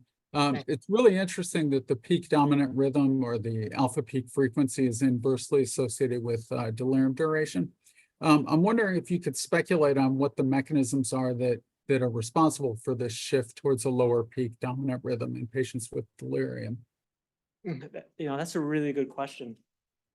I don't know. I mean, you'll be talking a little bit about the thalamocortical circuitry of the frontal alpha oscillations that we encounter during anesthetic are probably a little bit different in terms of the drivers compared to the posterior dominant rhythm. But one might wonder whether there is a certain set of I don't know, pacemakers, if you will, that sort of set these sort of oscillations, or if there's some problem more at a fundamental level of the neurons and astrocytes that are involved in setting these particular rhythms. One might wonder, well, can we find these patients who have slower posterior dominant rhythms? Are we able to do some sort of entrainment to speed them up in some way? Much like, say, if someone has an abnormal cardiac rhythm, you can like overdrive pace them and get a higher rate of oscillation, higher rate of heart rate. It's a totally open question. But unfortunately, no, I don't know the underlying dynamics of what's entailed, but it's a really good question. Thank you. We'll do a quick, you want to do a quick question, or if it's quick, and Ben, do you mind taking it from there, and can you get started up there? I was gonna pose questions to Shaniqua and Ben. If we were tracking delirium using the EEG as a biomarker, and the person then went to sleep, and you were also interested in sleep, would you be able to track the findings of the delirium into the sleep, or is it, in other words, mixing up these two things? Sleep is a good thing, lack of sleep is a bad thing. The EEG is a biomarker of delirium. It just seems, I've never thought to ask you this before, Shaniqua, but would these biomarkers of delirium roll into the sleep manifestations on the EEG, or is that going to erase what you were looking at with the delirium? Well, one of the underlying questions that we had when we started this study, and I wish I could say we've made a lot of progress on it, but it's still a little challenging, is delirium a disorder of both sleep and wakefulness, and how does one go through these different furrows of delirium and back to these different stages of sleep and wakefulness? Now, as we track through these EEG markers, what I anticipate is that when you have someone who's sleeping but they have delirium, you will not have that architectural, those microstructural elements that we anticipate seeing in someone who's normally sleeping. And but I think it'll be interesting to deploy these in real time. Thank you. Maybe we can continue this afterwards at the break or dinner. Our next speaker is Dr. Nathan Brummel from Ohio State University, and he will talk to us about delirium and frailty, vulnerability across the continuum of critical illness. Perfect. All right. So good to see so many familiar faces both online and in person here. It's great to finally be doing this again. All right. I've got some co-investigator funding, otherwise no industry-related conflicts of interest. This is a picture of a room in the medical ICU at Ohio State where I practice, and In these rooms and thousands like them around the country are admitted patients whose lives literally hang in the balance. But over the last 2.5 decades, we've gotten pretty good at taking care of people with acute critical illness. In fact, we've gotten so good that survivorship is nearly double what it was at the turn of the century. And it's estimated that over 1.4 million older adults now survive a critical illness each year. But that good news about survivorship is tempered by data that Wes shared with us earlier, and others around the country and the world have shown that 50 to 75% of these survivors are going to have cognitive impairment that ranges from thinking and memory problems all the way up to an Alzheimer's-like dementia. An equal proportion have physical impairments, ranging from weakness and fatigue, all the way up to the inability to care for themselves and to live independently. And a smaller but still significant proportion suffer with mental health impairments, new post-traumatic stress disorder, anxiety, depression. Collectively, these have come to be known as what's called post-intensive care syndrome. And this was actually a marketing term coined by a group of experts over a decade ago, but it's come to describe the constellation of cognitive, physical, and mental health impairments. And as Dr. Wagster was saying, as COVID really brought delirium to the forefront, long COVID has really brought the notion of post-ICU syndrome to the forefront. And as we've studied this, there's several different ways. We still don't know how to prevent or treat this. We have some ideas, but I'm going to talk next about a thing called the vulnerability hypothesis that we use as a framework to study this syndrome. And the vulnerability hypothesis will be familiar to many of you who study delirium. It was proposed originally by Sharon Inouye for how delirium develops. One of my co-mentors, Tom Gill, used it to describe how older adults develop delirium. And I use it in my work to understand how patients develop PICs. And what the vulnerability hypothesis states is that PICs, or post-ICU syndrome, develops as a function of patients' critical illness, shown there on the y-axis, and their underlying vulnerability, shown there on the x-axis. So if we have someone with low vulnerability, say a young, relatively healthy person who develops pneumonia and septic shock and comes into the ICU, it's kind of a moderate grade critical illness, but they're pretty robust, not very vulnerable. They won't go on to develop post-ICU syndrome. But if their pneumonia then transitions into ARDS and we intubate them and put them on a ventilator, give them sedating medications often, sometimes even paralytics, say they develop acute renal failure, now they're on dialysis, and you can see that the intensity of that critical illness has ratcheted up. And even though their vulnerability didn't change, the intensity of that critical illness did, tipping them over into post-ICU syndrome. Let's go back now and say, let's take a highly vulnerable patient, say an older adult with some mild cognitive impairment, maybe sarcopenia, and they develop that same pneumonia and septic shock and get admitted to the ICU. But because they're highly vulnerable, they go on to develop PICs as a function of their vulnerability. And so we used to think for a long time, as I alluded to, PICs was a marketing term, and we thought it was everybody who came out of the ICU with PICs had cognitive impairment, physical impairment, and mental health impairment. But it turns out that's not the case. These data from the brain ICU study that Wes talked about earlier, we looked at what does post-ICU syndrome look like. And the first thing we found was that not everybody develops it. In fact, there's about 40% of folks who come through an ICU stay, mechanical ventilation, septic shock, without developing these problems. But the majority do. In this study of survivors without pre-existing physical impairments, cognitive impairments, or mental health impairments, we found that 55% do. But it turns out there's actually not one thing that's PICs, there's a bunch. You know, and originally kind of under the thing, PICs was cognitive, physical, mental health. That's only 4% of the population in this. So there's different flavors of post-ICU syndrome. So what does this suggest?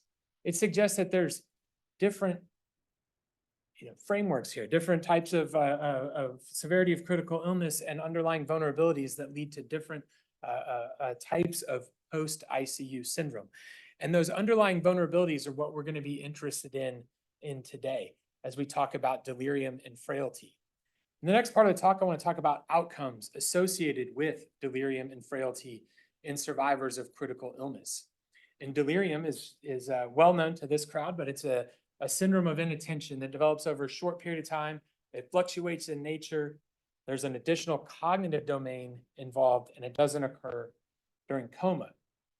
And Wes and others, in this case, Margaret Pisani from Yale, have shown that delirium in the ICU is an independent predictor of mortality, independent of other things that we all care about as intensivists, right? The number of organ failures that you have, the number of comorbidities you came to the ICU with, your age.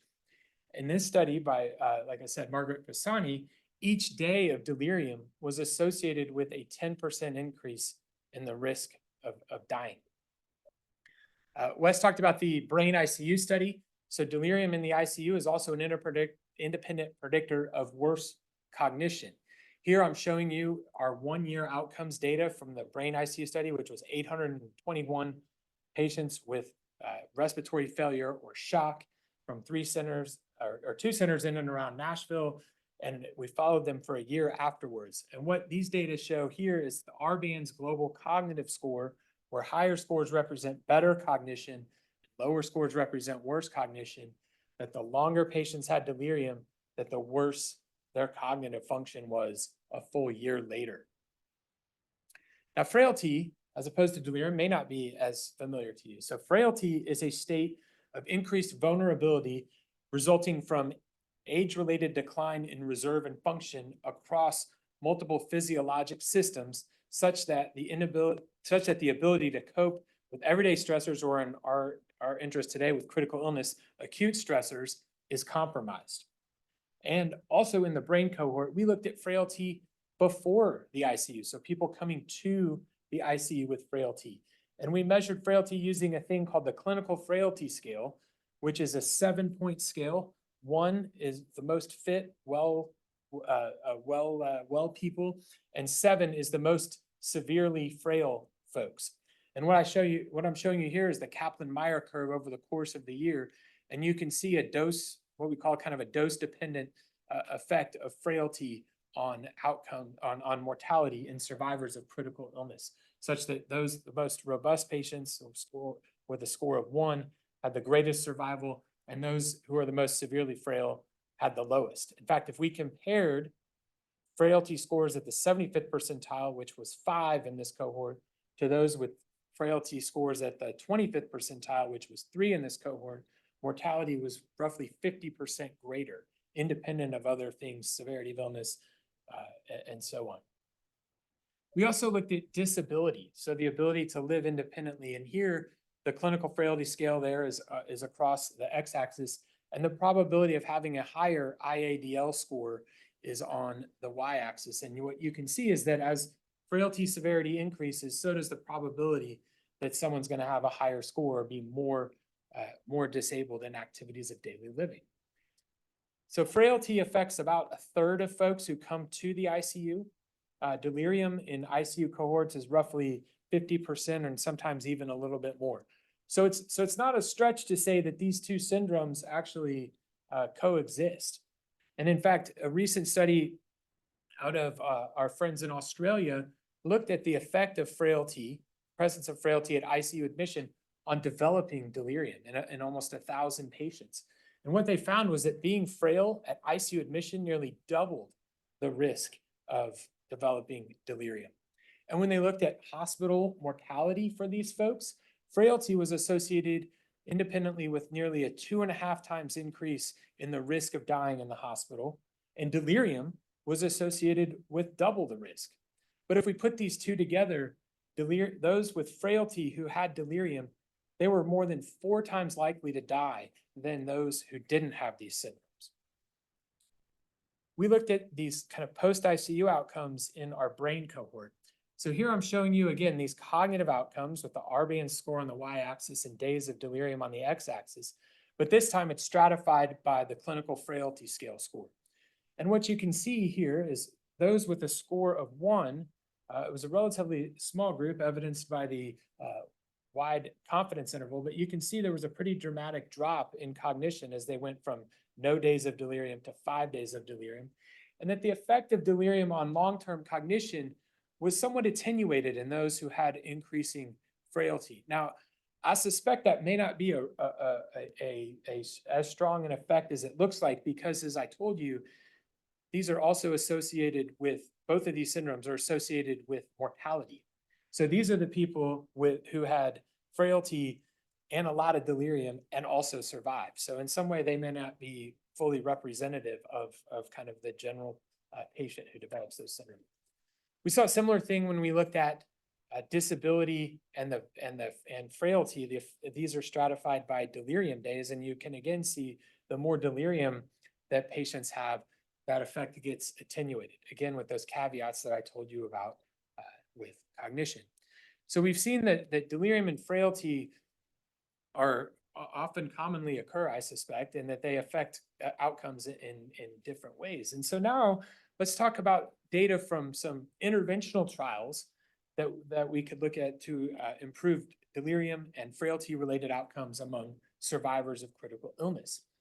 And the kicker is we don't have a drug that treats delirium in the ICU. So we did the MIND USA study, which was a randomized placebo-controlled trial that didn't affect delirium, and we just published didn't affect long-term outcomes either.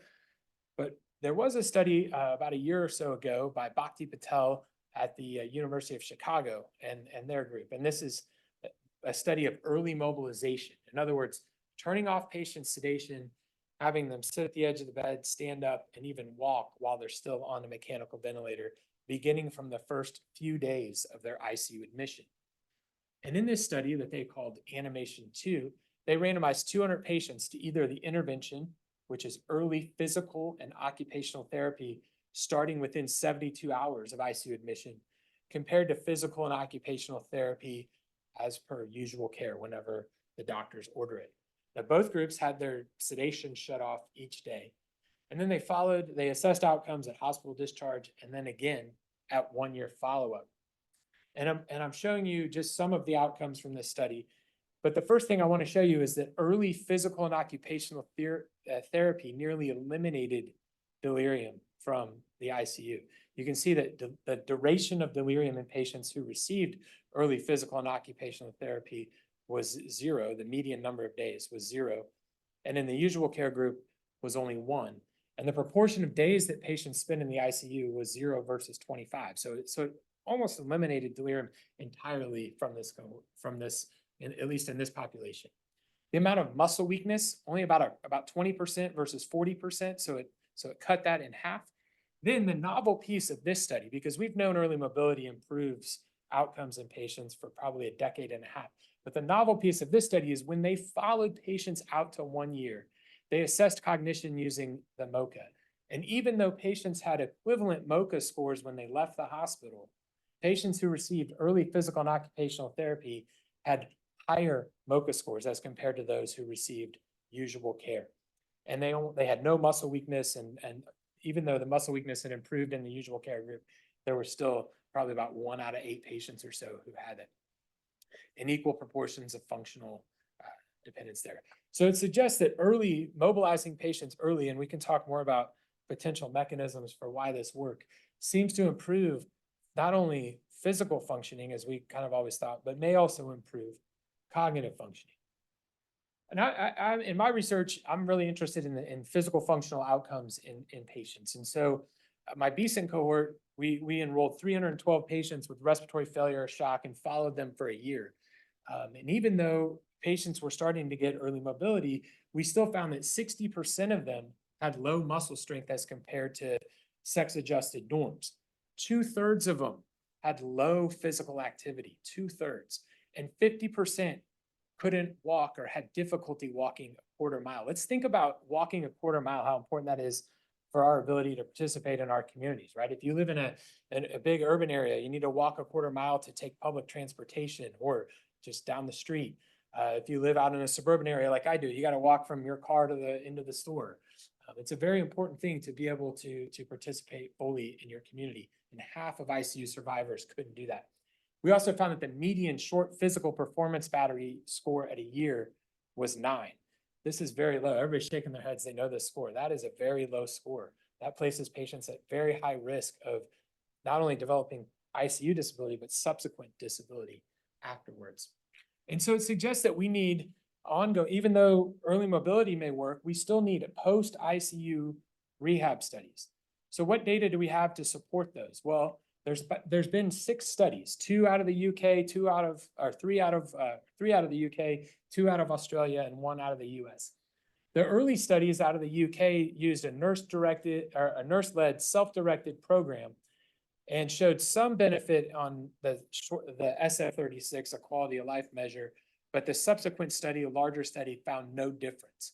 There were 2 Australia studies that used physiotherapists, in other words, physical therapists, and they have some other training, but they call them physiotherapists down there. They started in the ICU and continued afterwards for up to 8 weeks. They even went to their homes a few times, and they didn't change anything related to physical function or health-related quality of life. Our group did a telehealth physical rehab study, physical occupational therapy every other week for 12 weeks. And we found no changes in our physical function outcomes, the timed up and go test, the ADL tests or IADLs.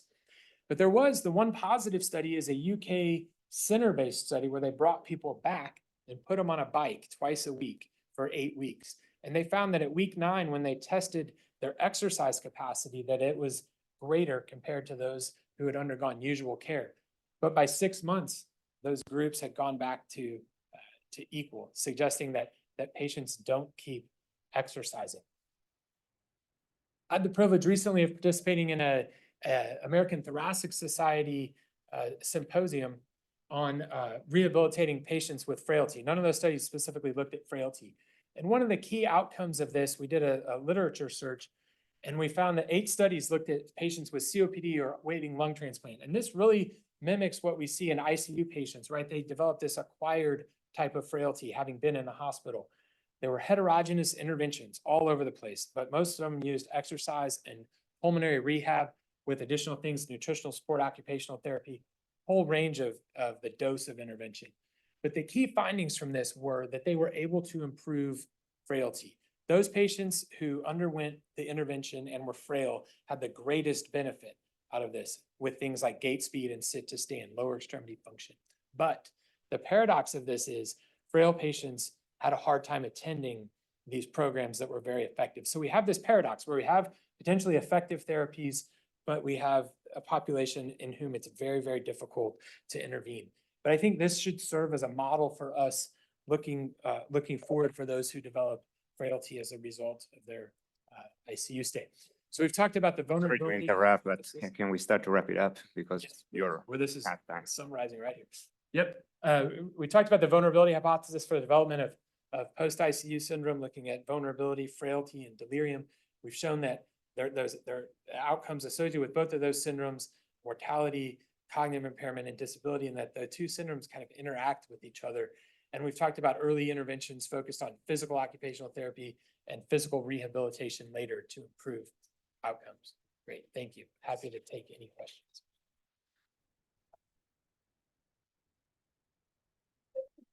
Sorry for jumping in, but no worries. We are a bit over time here.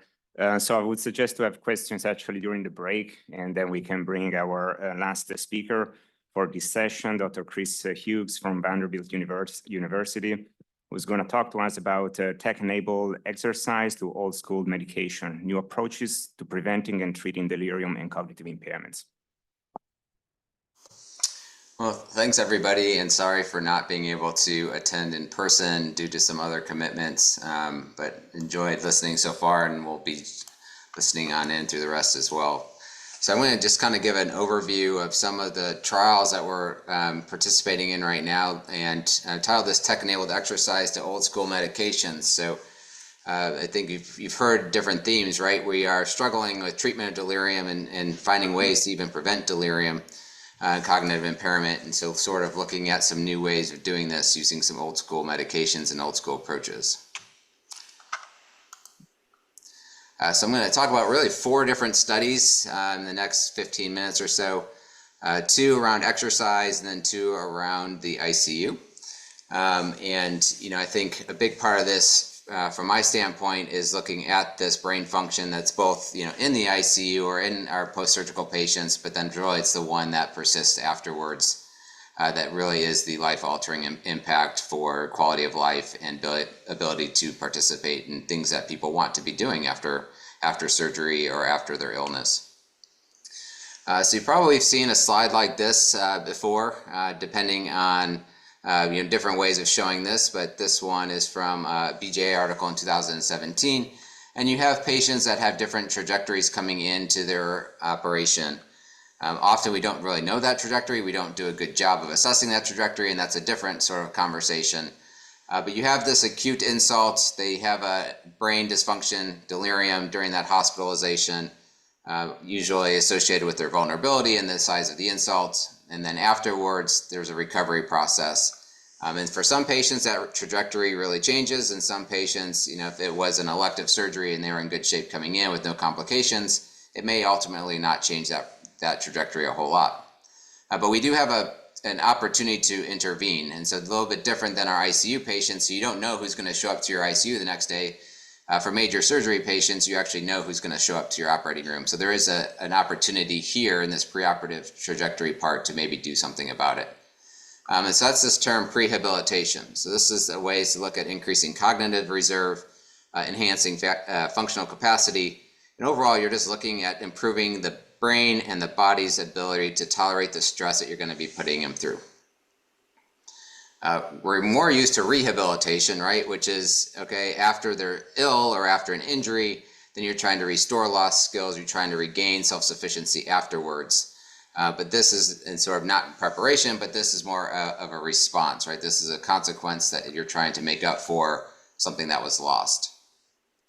But we have a lot of barriers and challenges right now, and part of that is just access, which Nathan just brought that up actually, right? Your sickest people who need this the most actually can't get there. So access to the therapy, access to equipment, access to professionals, sort of when to do it, how much to do it, we don't really know that, and also sort of what components. Because many of the interventions so far haven't really addressed cognition as part of it. That's sort of a new concept, and that whole brain-body connection is I think, an evolving space. So we developed something called the COPE iOS, so Cognitive and Physical Exercise to Improve Outcomes After Surgery. This is an R01 funded by the NIA. So this is a novel, we wanted to make this pragmatic and comprehensive program that's combining both cognitive and physical training. And it is both before and after major surgery in high-risk older adults having major surgery. So we actually have a high-risk surgical encounter clinic at Vanderbilt. That's where we screen people and we enroll them. We do baseline testing, and all of these patients have to be at least 2 weeks, but usually hopefully about 4 weeks before the surgery.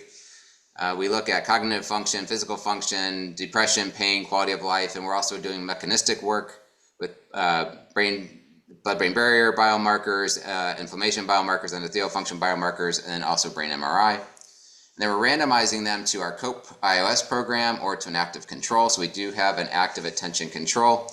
And I didn't show this most recently, but we are now also tracking a usual control group because we are thinking that we're seeing some benefit actually from just the attention that the active control is getting. But we have a computerized cognitive training game. We have group physical exercise that is actually led through Zoom. Read by PTs, and then we give them some health education on things like sleep and sort of, not really meditation techniques, but mindfulness and things like that, just for sort of practicing at home. And then we have an active control, which is a controlled cognitive game. It's a word game, but it doesn't actually stimulate attention and different things, set shifting, etc., that we see with the computerized adaptive training. And then there's a brief exercise stretches as well, but this is also a group-based intervention, which we are thinking are providing some benefit to patients. We follow them in the hospital, and then we also follow them at both 3 and 12 months post-discharge and sort of repeat the battery of assessments. The biomarkers and the MRIs are done at 3 months after surgery for this cohort. So again, this is an NIA-funded R01, patients greater than 60 years old, major non-cardiac surgery. We're looking at people that will be in the hospital for 3+ days.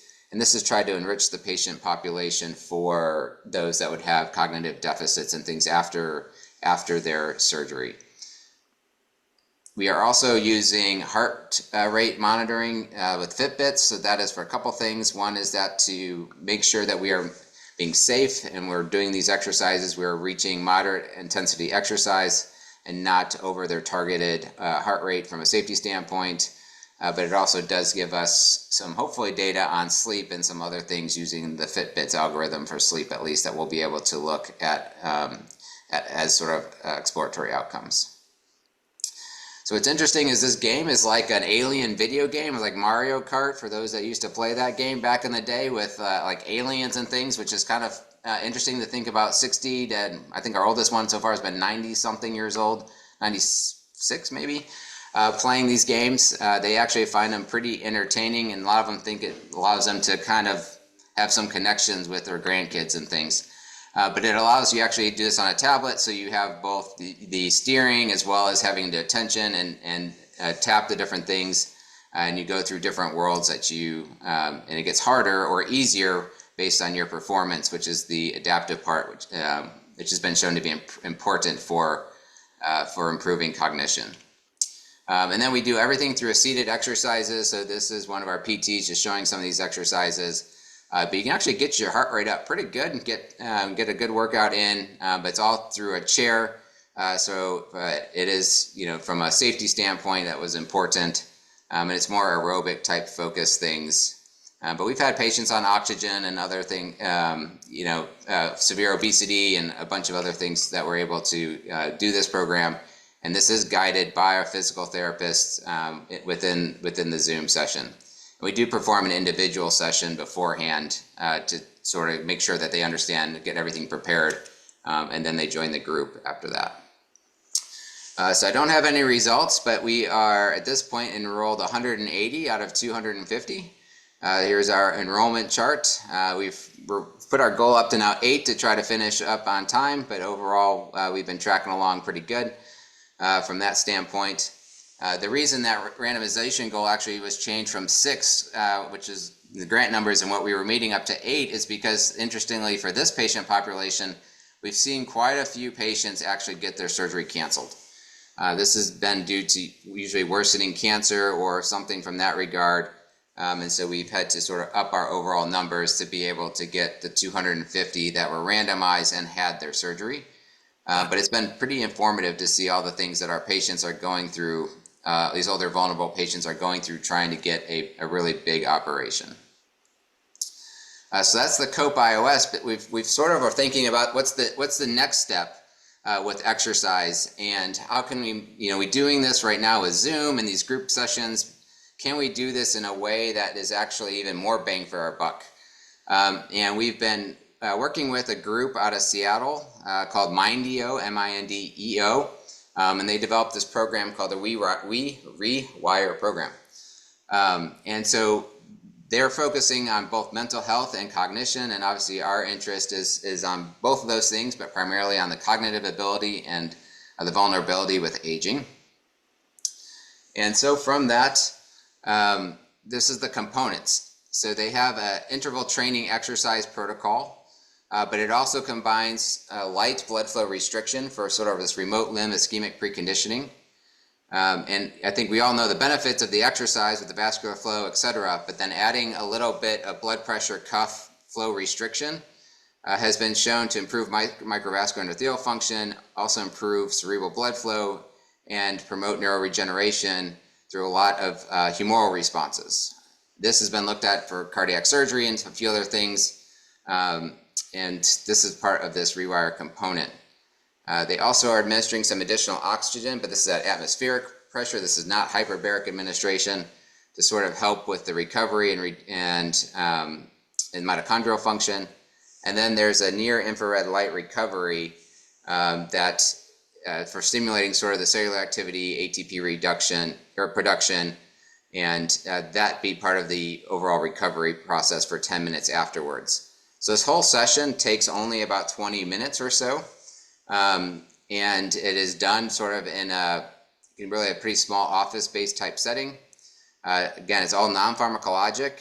The mechanisms are all sort of overlapping and targeted towards that neuroinflammation and vascular health. We think the comprehensive benefit is important about the sort of augmenting the effects of exercise alone, because it's pretty hard for any of us, much less someone who's older and has frailty or cognition issues to exercise more than 150 minutes a week, right? That's a pretty hard thing to accomplish.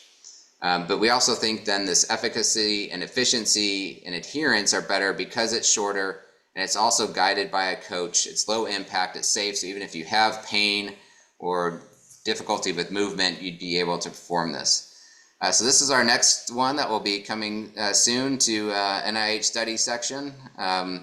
We're going to be looking at this initially after ICU, but then future will be, I think, as a next sort of version of a prehabilitation rehabilitation part. All right, now quickly moving to the ICU side of things. This is one of our survivors talking about humanistic approach. Because it is a terrifying experience, and what can we do better? I think this group also knows really well that ICU sedation has its challenges. It may cause harm, and our patients are at risk for that because of their organ dysfunction, their advanced age, their comorbid disease. And our current drugs, they all have side effects, right? So that'd be oversedation, delirium with benzodiazepines, hypotension, decreased respirations with propofol, or maybe bradycardia with dexmedetomidine. We have drawbacks from these available drugs.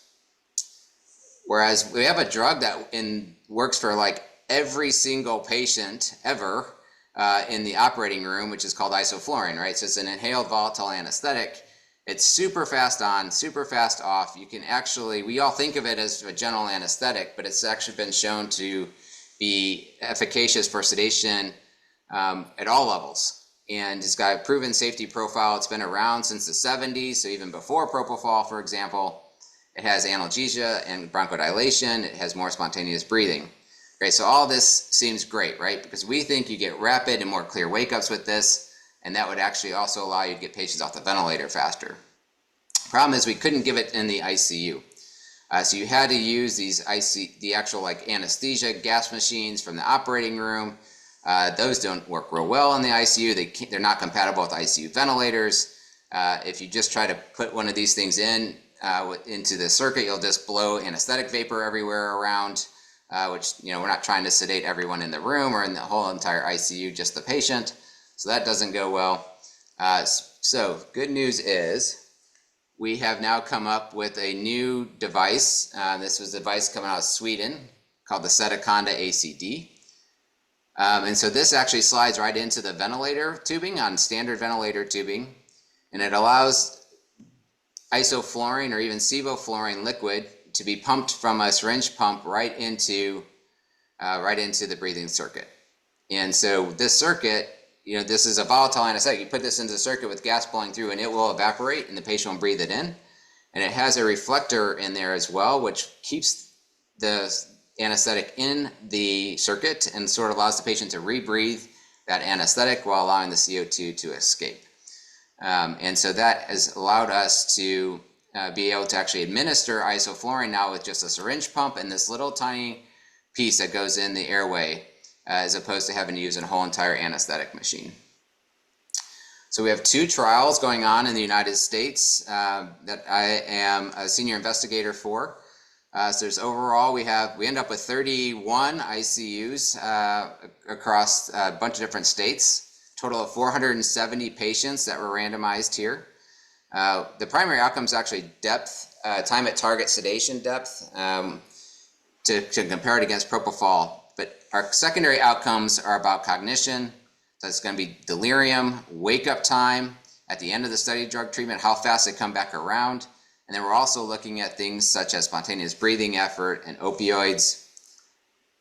If I show this whole course for what happens to the patients, you'll see here, it's a 48-hour treatment for this first initial one. We do RAS and CPOT assessments on everybody here. We do CAM ICU 7s. We have wake-up tests. And then we actually are doing a centralized follow-up out of SIBS. So our SIBS center is calling everybody at 3 and 6 months afterwards, and we're doing a long-term cognition as well in this study. So good news is we have completed enrollment in April for the first one, in May for the second one. Data lock actually just happened yesterday but I don't have any data to show you, but it should be coming soon. Hopefully this kind of fall into winter. Here's all the sites. So we're excited about this and how it ended up, being able to be completed right after COVID, pulling off a huge national sedation trial, or 2 identical trials technically. And we'll have some good data about this sedation technique and potential impact on brain function along with that. And then my final couple slides here, just to bring back some delirium treatment options. As we've discussed already, delirium treatment options right now are pretty limited. The data aren't great for antipsychotics. Some of the best data are with dexmedetomidine, so the alpha-2 agonist mechanism that's been evaluated. But there are some downsides with that in terms of requiring an infusion, requiring an ICU stay, some of the bradycardic effects, etc. So there's this old school medication, guanfacine, that's been around for decades that is actually very selective for the alpha-2A receptor in the CNS. It's an oral formulation. It's been approved actually for ADHD.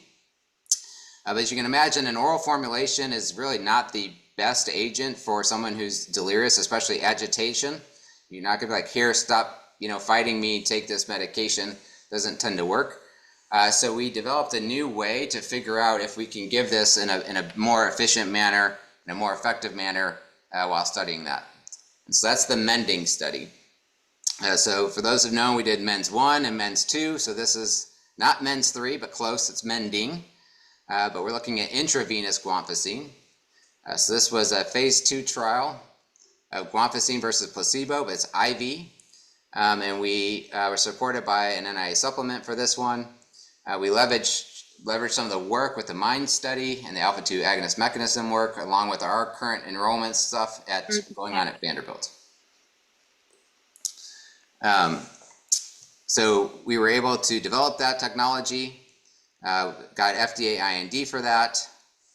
Importantly, we've even improved that into a more sterile powder with a multi-year shelf life. That will be important for any future studies, because our current compound pharmacy prep was is very time consuming under a hood. So we've got a sort of the newer version of that. But this for patients who were admitted to the ICU. I'm sorry. Okay, this was 2 slides, but all we'll just say is it is safe. And so far we'll have data coming out, hopefully again this fall, on the delirium efficacy and the drug exposure stuff. So I will stop sharing. Sorry, that was try to cram a lot in there, and I know we were running already a little bit late. Thank you.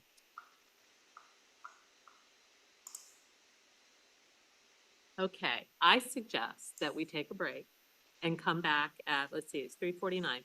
We come back at 4 and then take 10 minutes to discuss the first session. Do you guys mind if we do that? We're running a little over, but I don't want to end the first session without debriefing. Okay, great. So we'll see you at 4. The pods are right there. Oh, there you go. Good job. Good job. Sorry, you don't want to moderate. You stepped in and did a good job. It was like, yeah. Was Miles supposed to come or never was coming? Yeah, no, I usually call me. I said.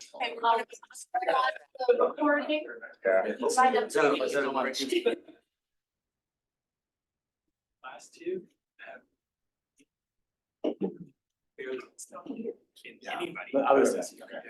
So yeah, I think we should have Frailty or alternative. So I guess welcome back. We're gonna have a 10 minutes discussion from the previous session.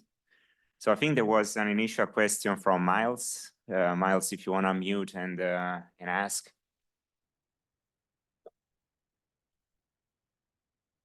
Or maybe it's in a coffee break.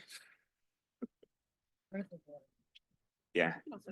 I can read his question. It says, very interesting set of interventions to modulate neuroinflammation and other biological processes. Photomodulation, ischemic preconditioning via BP cuffs, etc. how will you test the extent to which these interventions modulate or block neuroinflammation and these other biological processes? Yeah, so for our initial work with this, there's going to be I think a feasibility component, obviously, for part of it with the older patient population, especially after an ICU stay. But we will be doing the neurocognitive batteries, physical batteries, et cetera, but then also pairing that with neuroinflammatory biomarkers and systemic inflammatory biomarkers. So we'll be doing sort of blood draws before any intervention and then after the intervention as well to see if we can actually make changes in those pathways that we think we're impacting by the different interventions. At least initially for getting, I think this first one, I don't know if we'll be able to really tell exactly which of the interventions. That's something we're still working through. That would take a much larger trial to do. But I think the first goal would be able to show that we, with this combined program, are doing something that the patients will do, that they enjoy doing, and that, and looking for both mechanistic through biomarkers as well as the neurocognitive battery for, sort of for more of the clinical impairments part of it too. Thank you. Yep. Fine. See you on the question.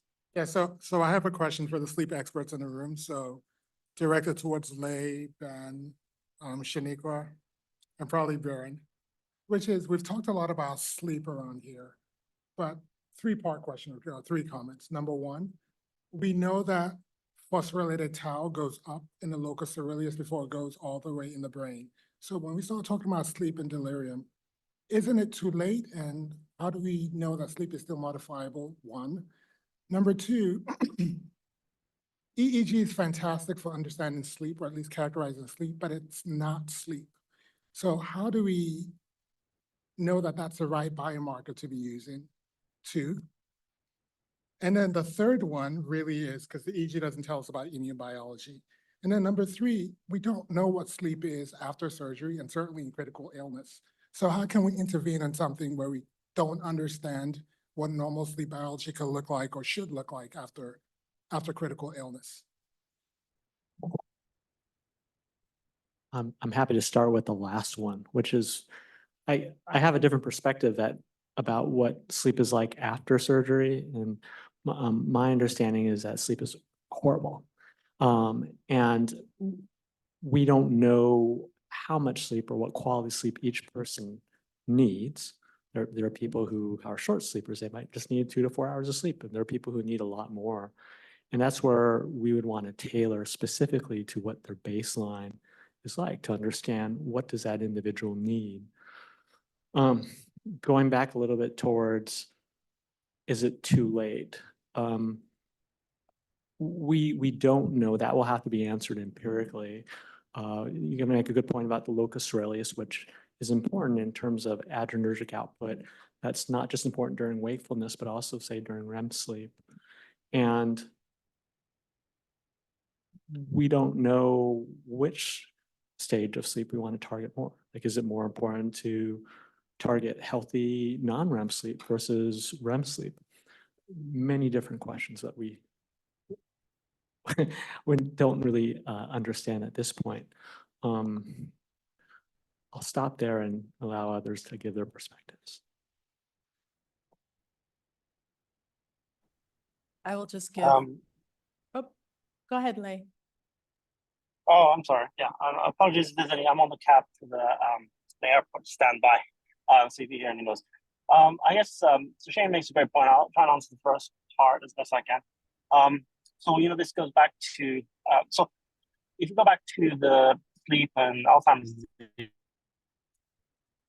sleep and rhythm, there's a lot of long history of associations between the two, both acute sleep deprivation linked to plasma AD and sort of CSF AD biomarkers, but also from Musiak's work and some of the stuff we did, some more long-term circadian misalignments have led to tangible disruptions in Alzheimer's biomarker.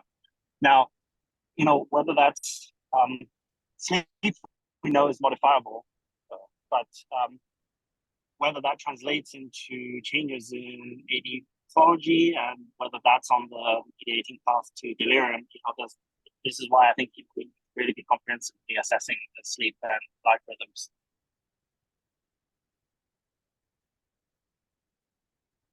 Just to keep it short, that was essentially going to be my answer as well, in the sense that while we can never fully assess sleep without formal PSGs on everybody, which is just completely impracticable, especially from a research standpoint, I think that doesn't obviate the need to, or the I guess principle to approach those measures of sleep that we know of and assess it from multiple ways and still use it as a potential target.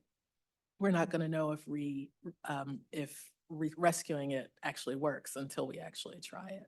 That would be my thought. I see that John Newman has his hands raised, so I will cede the floor. I was going to make a comment about the baseline sleep. So I think there are a lot of patients now, especially with the rising, popularity of sleep medicine, that have now had a sleep evaluation. And at least in terms of patients who have existing sleep disorders in the ICU, I can tell you that we often forget to check their chart for their, prior sleep study. And something as simple as non-invasive ventilation settings, we won't set properly or match to what at least we have some data for. So in terms of at least populations, low-hanging fruit, we may not know everybody, but I think a significant proportion of patients, especially ones who have a lot of comorbidities, have had some sort of evaluation that we can leverage and intervene upon. Something as simple as bring in your device when you come for surgery, right? At least we can do that. But I have a lot of opinions on measuring sleep. We can talk about at dinner maybe, but yeah, so I'll save that for later.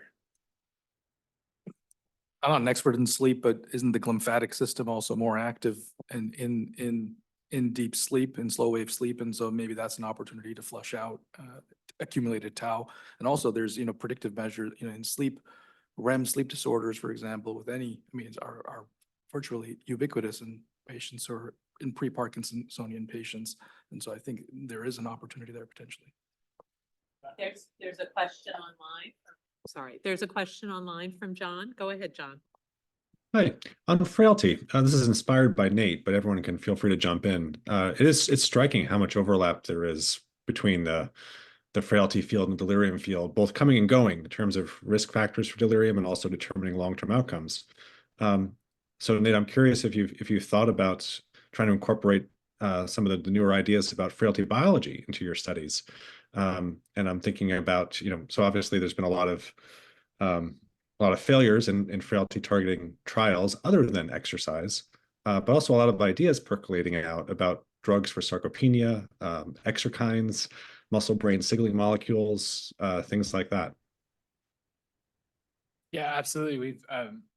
I've submitted a proposal a couple of times. The major barrier is identifying frailty in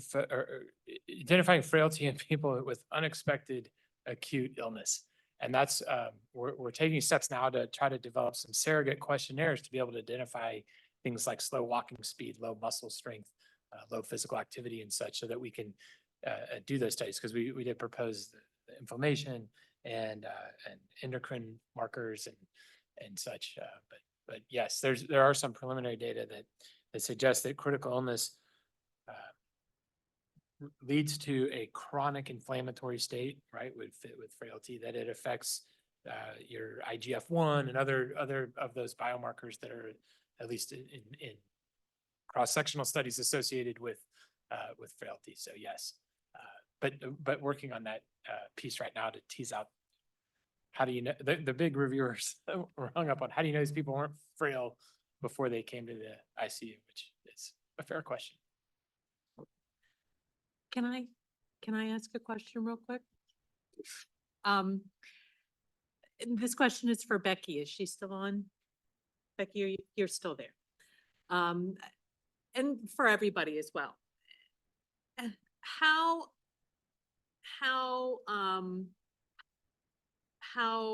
constraining is it that the Medicare Advantage data are not as accessible as other Medicare data? Because Medicare Advantage patients tend to be younger and they're on managed care. So the quality of their care is inherently different. I'm not saying it's better or worse. I'm just saying it's different.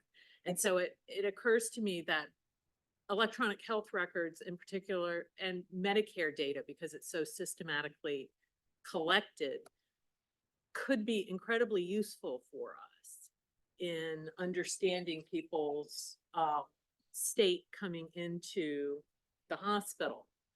And yet it's only partially available. And I just wonder if it's useful, and perhaps that's, you know, a bigger question for tomorrow, but it's something to think about. And I just wondered if anybody had any thoughts.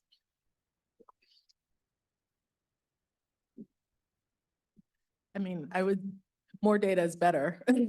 More good data, that is better. And especially given the fact that, I would say, especially given the fact that, although age is a huge risk factor for delirium, it's certainly something, both delirium and new long-term cognitive deficits are things that we see in younger populations as well. It would be extraordinarily valuable. But not being someone who has the expertise yet to, you know, to really sort of make use of these big registry data, I'll leave my comments at that. Yes. She hasn't turned her camera back on. Becky, are you there? I think she may have stepped away. I think it's enormously helpful to have large data sets. I mean, even if there's a little more messiness in there, then the sheer numbers can help to overcome some of that. But I wasn't sure from Becky's talk, maybe I didn't understand it. Were CAMs actually available? Could we extract CAMs from that data set, or was it something she was doing there at her facility? And that's the part that I need to know. Yeah, she was reporting on a study that where she was actually using the Medicare data from the I guess she was working in the enclave, but now NIA has an enclave, and so, you know, that's a new tool that's available to NIA researchers. Were you asking if she said that she said that the CAMs are now a requirement, federal requirement of the minimum data set? So presumably all of those individuals would have had that done. Yeah, the delirium or CAM, I mean, yeah, if it was CAM, it would be excellent. Yeah, that'd be okay. Yeah, part of the minimum data set. And the thing that I wanted to chime in was, if we're concerned about Medicare Advantage changing the availability of data or the population fundamentally that's under assessment, I guess the question you have to ask yourself in doing the analysis is Medicare Advantage biasing the findings, right? So is Medicare Advantage inclusion a classical confounder that's related with the exposure, documentation, as well as the outcome? Or is it affecting the population that you're able to see? And as you know, like, there are predictors of being part of Medicare Advantage. So to some extent, we could mitigate that by extrapolating, essentially reweighting the population that we do have access to, using known confounders, you know, known things that predict being Medicare Advantage versus being in traditional Medicare.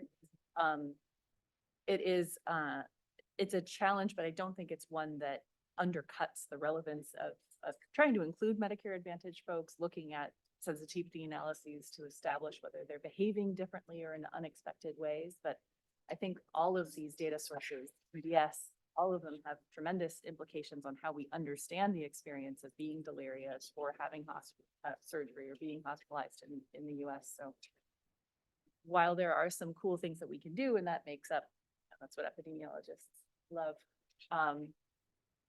we shouldn't, I think, discount the continued relevance of all of these data sets, potentially to come to a summary conclusion.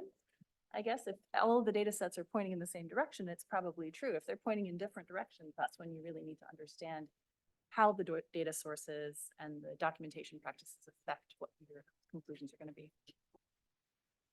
I have a comment and a question. My comment about this big data and the Medicare databases, et cetera, is on twofold. One is the independent variable and the dependent variable relationship between delirium and long-term outcomes. For the independent variable, I just have to confess, I've never known what to do with these data that measure delirium once a week. I can't get my head around how to use that information. Once a week? I mean, come on, give me a break. I mean, Ed Marcantonio is a very good friend of mine. He's published lots of good papers about delirium, but every time he publishes about the one, and I've told this to him, so this is nothing, once a week, I just don't know how to use that information. And when Becky was talking about it today, that's why I was asking how frequently are they checking it? And what I think I heard back was, that's all we're ever gonna get. And if that's all we're ever gonna get, I don't know how, if Friday night at 4 p.m., somebody checks delirium. That means all Saturday, Sunday, Monday, Tuesday, Wednesday, Thursday, Friday again, we don't know. So that's my problem with the independent variable. And the problem with the dependent variable with these databases is, we didn't have time to go into it, but that's what I was asking her about, these false diagnoses of ADRD. And I just need to learn more about that, because I don't know how that falls out about false positives. So those are my comments. I want to learn more, but I'm suspicious and suspect. My question is back to the lymphatics, totally non sequitur, but I'm fascinated by the lymphatics. And I wonder if not only, I think the data now, Shouri, say that it's not true that the lymphatics work more aggressively during slow wave sleep, that maybe it's not as slow wave sleep dependent lymphatic drainage.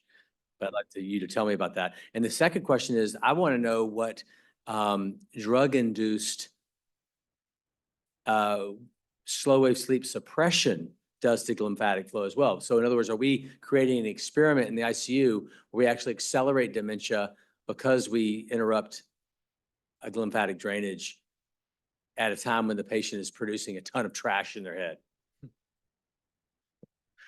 Yeah, you might be thinking, yeah, about the lymphatic system. Yeah, my understanding is it's still very controversial. There was a paper that came out in, maybe it was Nature Communications, someone correct me, from Nick Frank's group, which showed that there wasn't so much a dependence on sleep versus wakefulness. The challenge on those data that I saw also was that I don't think Nick's group was able to stratify the sleep of the rodent into like non-rapid eye movement sleep, the slow wave sleep component, and REM sleep. It was just sleep. And there's of course the size of the market that they were studying. Yes, it's possible that by suppressing certain aspects of sleep in the ICU, we might be harming our patients, but that's an open investigation. Ripe for questions. Correct. Thanks. Thank you. Good session. 30 seconds. David, you're on. No, I just want to double down on what was said. I think Nick Frank's paper looked at animal models. Everything we've seen in humans, especially imaging, shows that maybe you have increased lymphatic flow than dexmedetomidine and sleep. And the jury's still out, but humans, seems like there's something there. All right. You got that paper? I got it. Okay, thank you. So we're going to move on to session 2, basic brain mechanisms underlying delirium. And our moderator is Shaniqua Williams-Roberson. Thank you very much for volunteering to moderate this difficult group. Well, it's my pleasure. I'm excited for this next session. Thank you guys for a vigorous conversation thus far. My pleasure to introduce Dr. Niccolo Terrando, who is going to, who's here from Duke University and is going to discuss with us his findings on pathogenesis and postoperative delirium with a focus on the neuroimmune interactions. And we're all, just as a reminder, I guess, we're all targeting about 15 minutes with a hook at about 18. And if we all stick to 20 minutes, then that will leave us with 5 minutes at the end for discussion. Time management, put the clock on. So thank you very much. It's a real pleasure to be here today and presenting some of the ongoing work in the lab. And this is my disclosure slide. Everything I'm presenting today is being funded through the National Institute on Aging. So thank you very much for the continued support. And I also would like to start by really acknowledging the team behind the work, current team of my lab, as well as key collaborators. In particular, we present some of the data from the University of Rochester, a long-term collaboration with the Gelbart Lab and the James McGrath Lab. And indeed, the funding agency, NIA, has been a huge supporter of basic science research in this field, as well as some of the funding for the Alzheimer's Association and the Duke Institute of Brain Science. So I think, as we already heard in the previous session, these are challenging waters to navigate. And I'd like to start this talk not on science, but with some beautiful art from Italy, Messina, with these fountains and the sculpture of these two fountains that represent two mythological figures of Scylla and Charybdis. And the reason why I bring this up is because for centuries, this in ancient Greek and Roman time, these two mythical figures were believed to impair navigation and disrupt and claim lives of countless of sailors in the Strait of Messina in south of Italy. And like to use this because I think we are dealing with two monsters here today, and these two monsters are two very common neurological disorders that we've already been hearing about. And one is, of course, delirium, which we all know about, and the other one is dementia, and the aspects in which AD, ADRDs come through in these two fields. And so in my lab now, we've been particularly interested in connecting these two monsters together and try to model this in animals and start to understand more how delirium superimposed on dementia develops and what it means. So for this talk, we're going to refer to delirium superimposed on dementia as a DSD. We know that this is a very common, as we already heard in the previous session, complication. Almost 50% of patients with dementia that experience, that undergo hospitalization experience delirium. We also know that it has a very strong impact. In fact, there is a very high mortality for these patients compared to patients that either do not have delirium or dementia. And importantly, and still kind of puzzling now, is that it's still very challenging to diagnose, is often underreported. And in the preclinical side, there is very few animal models and few studies that really try to address the complexity of these two different conditions coming together. So for many years in my lab, we've been interested in the role of orthopedic surgery as a driver of postoperative delirium. And over the last decade or so, we started to understand the contribution of different factors, in particular disrupted inflammatory response, and how impairment of the blood-brain barrier and the neurovascular units leads to the activation and this vicious cycle of neuroinflammation between astrocytes, microglia, and ultimately impairing neurons. And we think that in this framework is really this ultimate neuronal dysfunction, which is the primary cause of these fluctuating and acute changes, as we refer to delirium-like behavior in animal models. So when we bring this type of neuroinflammatory and systemic inflammatory response in the context of Alzheimer's disease animal models, a few years ago, we uncovered that systemic inflammation was surprisingly conserved. And here you can see that just by evaluating plasma biomarkers of some of the key pro-inflammatory cytokines in an Alzheimer's mouse model, the CDNAD, there was a similar upregulation of pro-inflammatory mediators, and perhaps to some extent, some of the more pro-inflammatory cytokines and some of them and less of the anti-inflammatory response was evident in the aging animals compared to the younger counterparts. What we also saw at the time is that alongside this increase in pro-inflammatory mediators, there was also an increase in soluble amyloid deposition. And so as evaluating one of the key hallmarks of Alzheimer's disease, this was evident both by evaluating this through quantitative ELISA, as well as through brain clarity and histology on the brains of these mice. So this work was done several years ago now. So we had, it did make a cover on Alzheimer's and dementia, and I refer back to that study if you have more interests. But ultimately, and the reason why I like also this cover is that the state of confusion still remain unclear how it developed, especially in the context of DSD. And so we set to answer this question as part of my renewed R01 through the NIA, and together with Gurpreet Bhatt at Duke University, we applied this model of parabiosis in which two mice are joined together through a surgical procedure and a shared circulatory system is established. What we did in this experiment, we connected an aged wild-type mouse with a mouse model of Alzheimer's disease. In this case, the 5X FAD mouse model, which started to develop a pretty advanced pathology already at 6 months of age. And so in these experiments, what we did and what we observed was that when we performed the surgery on the wild-type side of these mice, we were able to induce an acceleration of the Alzheimer's pathology in the AD mouse brain. And you can see here from these two slides here where we have a control state, and then in the parabiol state where the surgery was performed on the wild type, the mouse that had pre-existing Alzheimer's pathology has worsened amyloid deposition as well as neuroinflammation. We did a series of controls. I'm just going to show you here again from the 5X Alzheimer's brain that if we perform the surgery in that mouse that was sutured to the aged wild type counterpart, we also induce a very similar level of amyloid increase as well as neuroinflammation. So alongside this type of changes, we also observed a significant induction of endothelial activation and blood-brain barrier dysfunction, which I'm not going to get into this talk today. But importantly, these type of hallmarks of neuroinflammation and barrier impairment are also observed in the context of just aging. So these are just animals without Alzheimer's pathology. You can see that endothelial and barrier impairment can be detected already as early as 9 hours after a procedure. So very acute response to surgical trauma. And importantly, recent work both from Rob Sanders and Mike Devine at Duke, they show that blood-brain barrier is also a feature of patients that do have and do develop postoperative delirium. So we're very interested in pursuing the understanding a better characterization of the barrier function.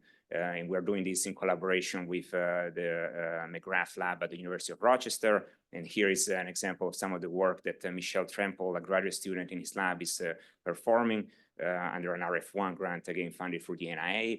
And we've been particularly interested in leveraging the use of microphysiological setups, in this case, this microSIM technology developed by the McGrath lab, in which we can see the different type of cells on optically transparent membranes. The ability with these membranes is that pores can be selectively modified and controlled. And so this is providing a substrate now where Michel has been able to change the pores and the size pores of these membranes, almost modeling aspect of blood-brain barrier vulnerability in this chip model. And so here you can see that as the curve and the amount of defects increases, there is a greater permeability of this barrier. And importantly, if we start to add a different type of cell types, so really deconstructing the complexity of the MVU in the chip, you can see that the addition of pericytes, for example, is able to rescue some of these structural impairments. And nicely, what we can do with this type of tools is that we can tailor them in a way that the addition of the pericytes into the model only works when a certain number of pores is disrupted and an inflammatory condition is flushed into the system. So it starts to give us ways in which we can test aspects of blood-brain barrier vulnerability in chips and eventually test the drugs and try and test different type of cellular contribution to the barrier opening. So just very briefly, as part of this initial part of the talk, I hope to convince you that the systemic inflammatory response to surgery is an extremely important contributor to delirium as well as delirium superimposed on dementia. DSD involves dysregulating neurovascular unit, which haven't got too much time to go through, and these really acute changes in amyloid dysfunction that we will be discussing a little bit more for the rest of the talk. And ultimately, that the approach in using this type of microphysiological systems can provide new tools in which we can selectively adjust vulnerabilities of the barriers and test either different cell-to-cell contribution as well as eventually drugs and different compounds. So for the rest of the talk, I would like to discuss a potential intervention for DSD, and especially focusing on the role of the vagus nerve and focusing on harnessing endogenous ways to regulate inflammation. So we know that the vagus nerve is an important reflex that is able to control neuroimmune interaction from a systemic perspective. This has been detailed over several years by seminal work from Kevin Tracy and colleagues at the Feinstein Institute. And we know that the vagus is important in providing this cholinergic anti-inflammatory pathway.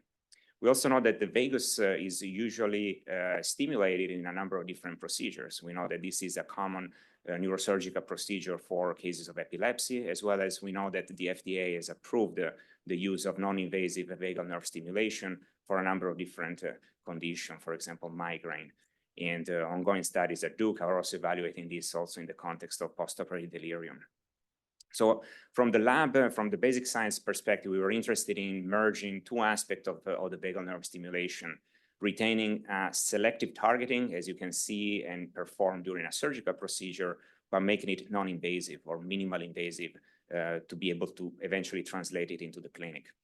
And so what we did a few years back, together with Will Hoffman, at the time a graduate student, commented by Dr. Grill and I, he developed this percutaneous vagal nerve stimulator approach, in which under an ultrasound-guided approach, we can targeting and selectively stimulate the vagus in the carotid. And this story again was published. I'm going to move relatively quickly. We were able to show that vagal nerve stimulation was able to prevent neuroinflammation using a classical model of LPS-induced endotoxemia. And also we were able to improve cognitive outcomes, in this case using modification of the novel object recognition. So what about the DSD model? And so what we did, we combined the percutaneous vagal stimulation with the orthopedic surgical model in the 5X FAD mouse. And what you can see here is that in the acute phase, again, as we saw before, is induced by this systemic inflammatory response, treatment with percutaneous vagal nerve stimulation was able to prevent this acute deposition of amyloid in the hippocampus. And I want to stress this out because we've been now extending these studies also to later time points, up to 1 month after surgery. This is not an increase or an exacerbation of Alzheimer's disease pathology, because 1 month later, the amount of plaques is actually very similar in these mice. So it's really something that occurs acutely in the context of what we think is a DSD being present. Importantly, we went back to the microglia. We saw that mice that were stimulating with PVNS had also retained sort of a baseline state of microglia activation. And in particular, current work is still evaluating how microglia contribute to the compaction of these plaques acutely in the 24 hours after surgery. If we extract specifically microglia from the 5X FAD mouse, you can see that the vagus stimulation was able to retain changes in the transcriptome of these cells, in particular focusing on DAM-like signatures. And importantly, some of these targets, for example, the TFAB and few others, also might suggest an ability for these microglia to enhance phagocytic activity. And since we're talking about glymphatics before, this could be also ways in which the neurostimulation, electrical stimulation can, to some extent, boost the activity of cells to re-engage them in their phagocytic activity that maybe was dampened as part of the neurodegenerative progress. Ultimately, we went back to the behavior of these mice. So we've been interested in this just selective domain of DSD focusing on inattention. And these are some of the results from this behavioral test of the 5-choice serial reaction time task. And you can see that the mice that were treated in the green triangles remain protected from the onset of DSD. And when we evaluated the neurons of these mice also, you can see that surgery induced acceleration of the neuronal loss in the hippocampus, and the mice that underwent the stimulation remained protected from this neuronal loss. So I think there is hope for eventually having an electric cure. I think it can be, obviously, translation is still further out, but I think we're starting to think about how to engage approaches and targets to eventually treat DSD in the clinic. And so I want to go back to the Sheila and Caridy's stories, because one of the quotes that always been discussed with this was that in order to avoid Caridy, you have to bump into Sheila. And so I think that this has often been defined as choose your list of 2 evils, or the risks are equally great. And the way I see is that, unfortunately, the risks are still equally great for a number of patients. And I think the stories that we've been hearing directly from you guys that often see these patients are definitely inspiring a lot of our work to think about ways to treat and potentially de-risk at least some of the aspects that delirium can add on top of dementia and ADRD. So with that, I will end, and I'll be happy to take any question if I should still be on time. Excellent timing. Are there questions? Dr. Palanca.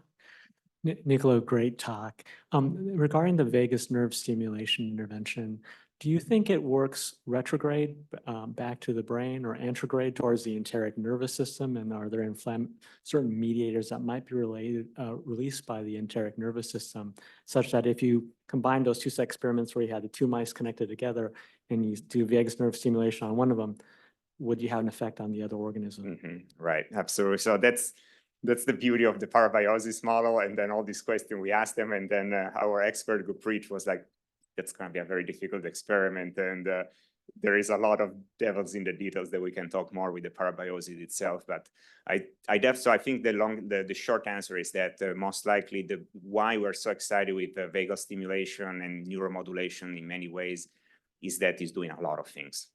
I think that as part of maybe this next couple of days, thinking about therapies is important to find ways that, first of all, for us, the primary question was do not harm, because we want to make sure that the vagal stimulation is safe and that we're not immunosuppressing, especially when we think a lot about cytokines and pro-inflammatory mediators. And so far, the VNS has been really on the side of resolution more than anti-inflammation. I think there is definitely an aspect of gut regulation of it. It's something that we have not expanded upon. But I think the retrograde aspect, some of the microglial experiments might actually indicate that. Because there is definitely a strong systemic component, especially also on the regulation of the blood-brain barrier that I haven't really got too much into. But I see when we see a lot of the transcript being changed just by isolating cells following vagal stimulation, it's really something that might speak for also a direct way in which the vagus can affect CNS. And that's still ongoing work. And the biggest challenge we have right now is try to modulate the effect of the vagus in ex vivo systems, whether they are microphysiological or in vitro. And obviously we need the full animal, but it's lending itself pretty well for translation as well. So look forward where it goes. Yes, go ahead. Great. Hey, very nice talk. Just curious about why you think the amyloid beta goes up in the acute phase and then it doesn't sustain. And we published a paper several years ago where we saw the same thing, at least acutely, but that it was associated with reduced blood-brain barrier permeability. So I was wondering if you saw anything that would suggest a physiological response or protective response for that amyloid beta. Yeah, so the source of amyloid is still something that we are asking for. I do see the way in which I see this amyloid response is not. That's why I want to be very clear always now, especially coming back from AIC, is not a neurodegenerative response. I really see amyloid being as an acute phase response, which we know is a systemic factor. And we know fibrinogen and other things get released systemically. I think this A beta most likely comes from the outside, and it's just the way it aggregates and compacts acutely what might drive this DSD phenotype. It's interesting that lecanemab, all these new anti-amyloid treatments end up with causing more blood-brain barrier, more microhemorrhages, which would suggest that it's unplugging that blood-brain barrier. So I wonder if that's what we're seeing there. Thanks. Right. Really good question. I think we have time for one last question. And while we're doing that, maybe Sushi can pull up your slides and be prepared. Any additional question? I can ask one. I'm curious if you could tell us a little bit about the VNS simulation protocols in the mice and how that might translate to human, human analogous VNS. Yeah, so that's a great question. I think some of my colleagues at Duke might even be better suited to answer that because they're already doing it in patients. So Leah has been really pioneering a lot of that work. The interesting thing, I think, like in terms of hertz and all, I leave really to the bioengineers in the room, including yourself, to go after. We've been seeing great effects both with 20 hertz and 10 hertz stimulations. What has been interesting in the delirium type of endpoints, they're very acute. And so you would expect potentially just a very single treatment even to be effective. It's not the same as what we see, for example, in pain. So we've been using this also to treat pain. And in the pain regulation, this takes usually weeks to be effective. But in the data that I'm showing with the DSD is a single treatment right after the time of surgery, which I think eventually for translation, maybe that's something quite hard to achieve, as I've been learning from my clinical colleagues. A lot of things that we can do in the animals is in a sweet spot that is obviously very vulnerable, very sensitive, maybe for patients. But definitely, I would say that that could be a great initial experiment to develop. That's very helpful. Thank you. Yeah, in epilepsy also, it's very, prolonged. And so I was curious. Right. Timing is another factor for sure. Cool. All right. Well, thank you very much. Really appreciate it. So next we have Dr. Stewart Graham from Oakland University, who will be sharing with us about unraveling the role of polyamine metabolism in postoperative delirium, looking at biochemical mechanisms and potential biomarkers.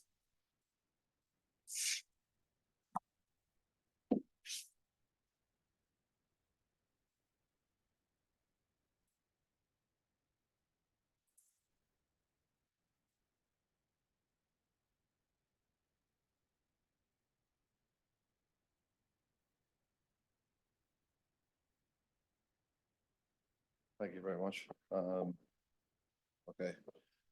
Well, thank you very much for having me here today, guys. I know I'm my first time attending this group, and thank you, Lucy, for the invite. I'm going to present some data today.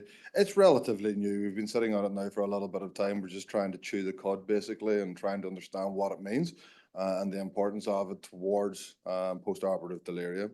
So the title today is Unraveling Said Role of Polyamine Metabolism in Postoperative Delirium, and exploring the biochemical mechanisms, which is important, as mentioned earlier, but also the biomarker potential as well. So we're probably going about this backwards, but I'll let it play out.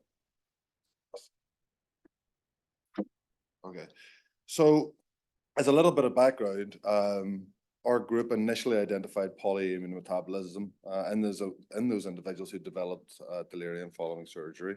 It was a group from Belfast, but interestingly, we also found these individuals with Alzheimer's disease to have affected polyamine metabolism as well. So we were trying to make the link.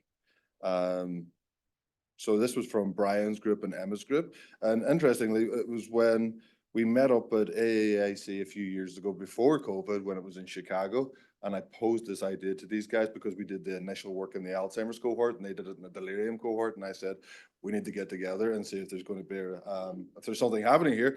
And that was one of those things, especially when there's a load of Irish people together, we did over pints. And it all came together actually. And then we met Lucy, and then she helped us put A and B together to put the grants together. So it was a fun experience, if you will. So what we basically did in the initial experiments is what we used our global untargeted platform for metabolomics. So for those of you that aren't aware of metabolomics, it's like if you can imagine a ladder, the top of the ladder, you get proteomics, you get transcriptome, or genomics, transcriptomics, proteomics, and then at the bottom of it is metabolomics. So it gives you the output of what is actually happening in said cell at said time. And as a metabolomist, I think it gives you more information than any of the other steps previous to it, but I'm biased. So we used our initial global untargeted platform, which gives us the comprehensive view of any ohm, if you will, or metabolome in a given biomatrix.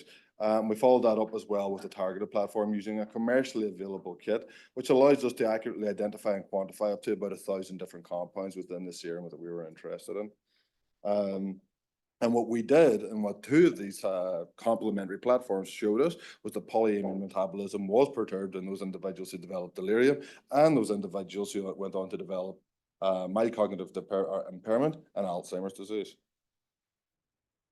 So what we did in this study, it's kind of overlapping a little bit, I don't know why it's doing that, is that we used cohorts from Belfast known as the pre-med study, from Dr. Emma Cunningham, and a cohort of patients with delirium from Oslo, from Otto Lev Watney's group. And the beauty of this is that they both are well aligned. Identical methods for CSF analysis. So everything went to the Zetterberg lab in London for all the traditional Alzheimer's disease biomarker analysis. They were harmonized cognitive and delirium measures. There was a longitudinal follow-up, and that's one of the things I'm going to talk about as well later, is that we did a 10-year follow-up on our initial observational study. And then co-investigators both have practical experience in the design of the experiment. So whilst they aren't numbers like we previously heard from some of the investigators, it's still quite significant. So the initial study included men and women over the age of 65 years that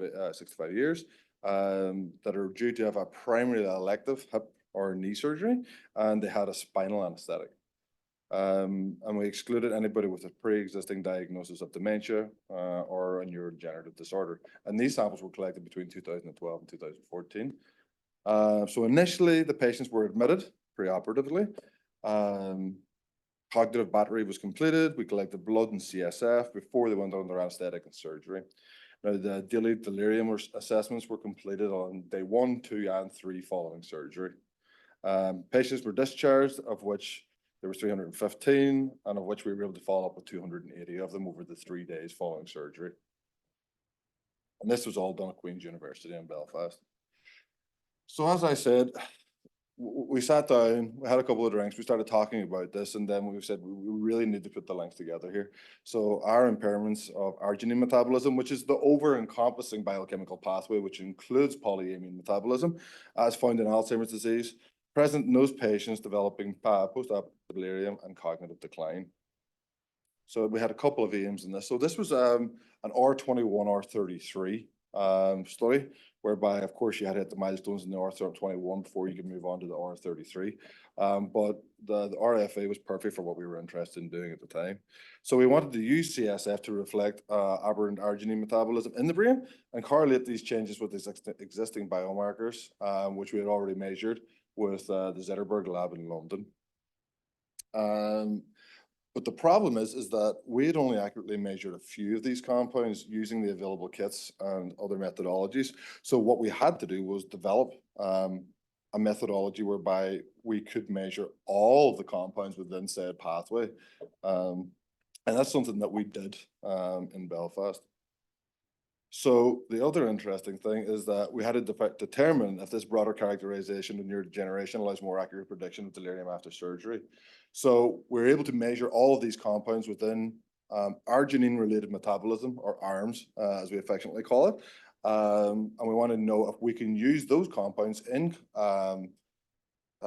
integrated, if you will, with the Alzheimer's disease recognized biomarkers to develop a diagnostic test for those people at greatest risk of developing postoperative delirium using preoperative samples.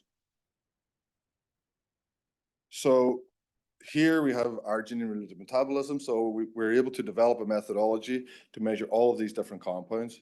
And it was done by Dr. Vaiba Pandya. And this might think, okay, this is relatively simple to do, but this took 2 years and a lot of NIA's money to develop this methodology, because simply put, there's nothing like this on the market at the minute. And interestingly is that for a lot of these different compounds, they're not available commercially as deuterated standards. So I had a call in a favor. I went back to my organic chemistry 101 lecturer, who's now at the University of Southern Alabama, and she kindly said that she would make them for me. So we went down that route, and one of the more interesting ones was agmatine, which they've actually now patented the methodology to do that, because there's companies that came to them and says, well, we would actually be very interested in buying this. So they made a few dollars off the back end of it as well. But the methodology is robust. It's very quantitative. Yeah, and something that we're quite proud of, if there was nothing else to come off the back of this. So, well, actually, as another side note, we're very, very interested in that, because we've got Parkinson's disease researchers coming to us now as well and asking us to measure all the arginine-related metabolites, because they found the polyamine metabolism of Parkinson's disease as well as crossover. So that's another positive aspect. The other thing, and you can't really see what we've got up here, is that we also measured, if I can go back, we also tried to measure all the proteins within the given steps, so all the conversion steps. So we were trying to measure the protein expression levels in CSF for each one of these proteins responsible for converting one of the metabolites to the next one. So we get a more comprehensive overview, if you will, a more dynamic overview, if you will, of metabolism. So what we did initially using CSF was that we had to isolate RNA, and we did this with an RNA spike in. We created our cDNA, we pre-amplified our target genes. Again, we amplified our target genes, and we did the DNA analysis. Now, again, we were told when we started this, oh, it'll be no problem, but once we get started, we were told you're not going to be able to measure any of these in CSF, and we were like, oh, well, why not? Simply put, that CSF is cell-free. There's no chance of you measuring any of these. But Dr. Nazia Saeed in here spent 2 years, and I mean literally 2 years, and we were able to measure up to about 5 of them. So we were very happy about that, and she's writing a white paper on that at the moment as well. But I think she's got a little bit more salt and pepper now, if I'm honest, after those 2 years, because it put her under a lot of pressure to get some results.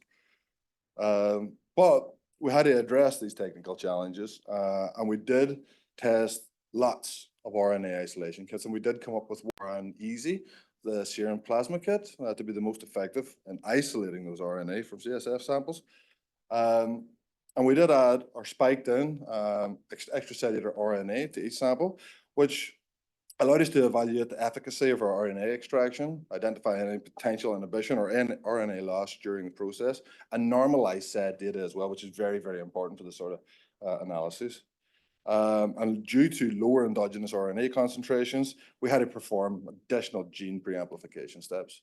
And we were able to measure 5 of the 16, 17 different proteins that we're interested in, but they were very important proteins, as we'll soon find out. So this is probably, and I don't know if you can see it properly, but this is probably the most important slide that I'm going to show here today.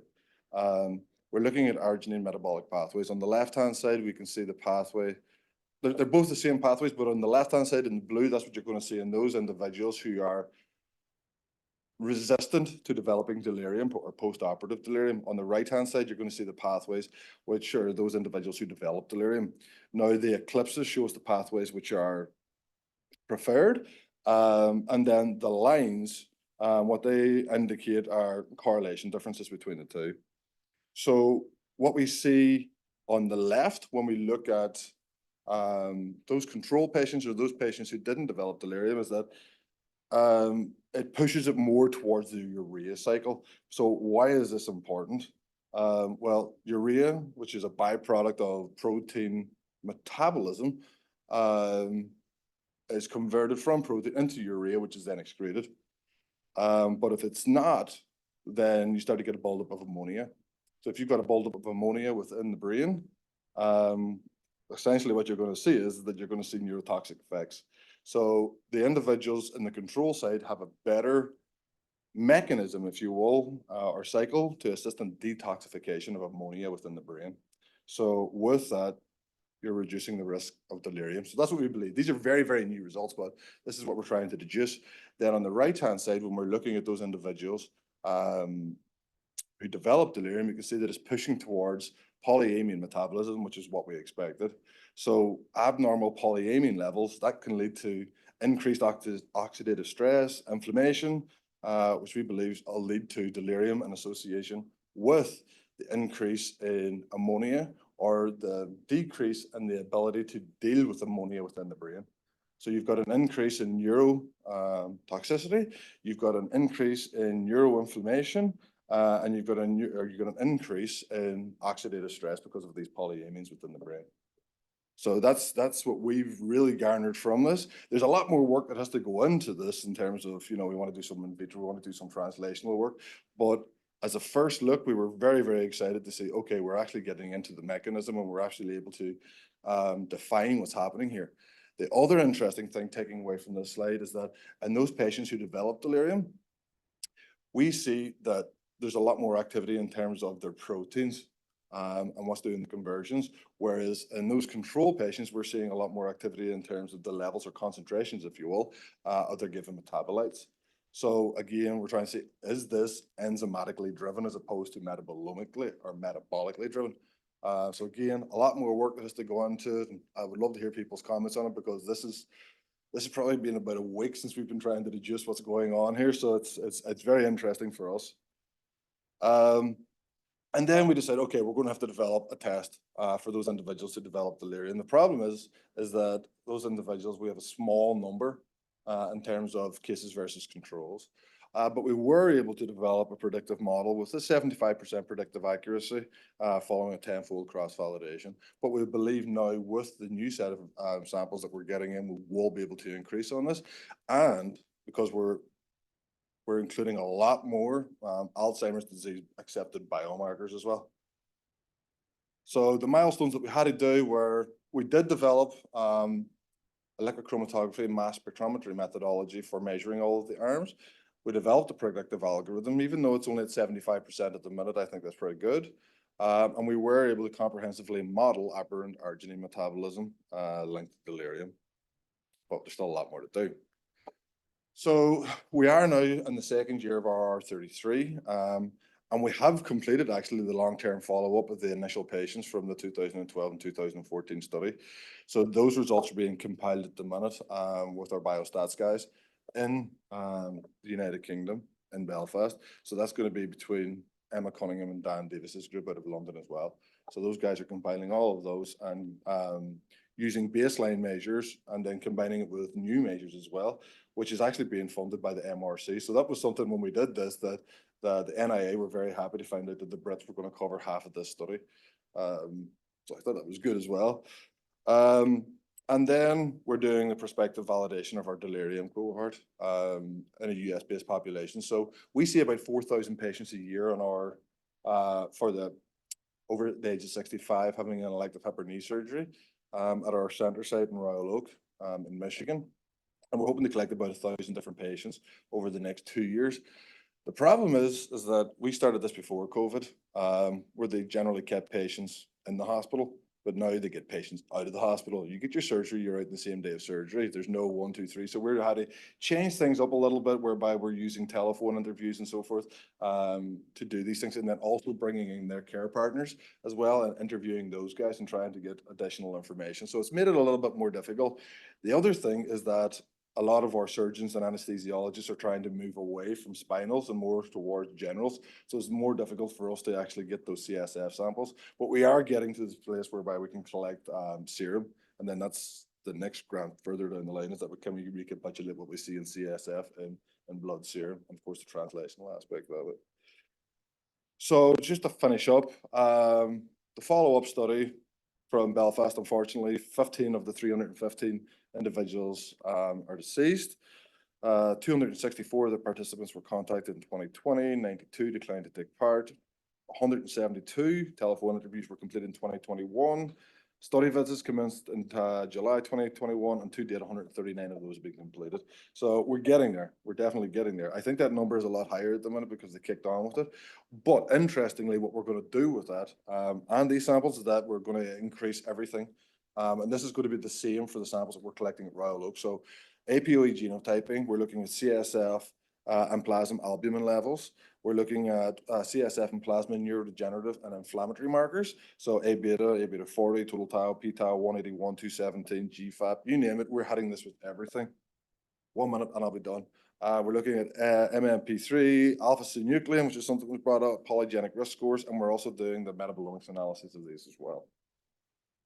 So I just want to say a thank you to Eva, Lev Adewatney, and Brian Green. Emma and Lev, they're the clinical experts on this study, if you will. I know very, very little about anything. I'm more on the analytical side of things.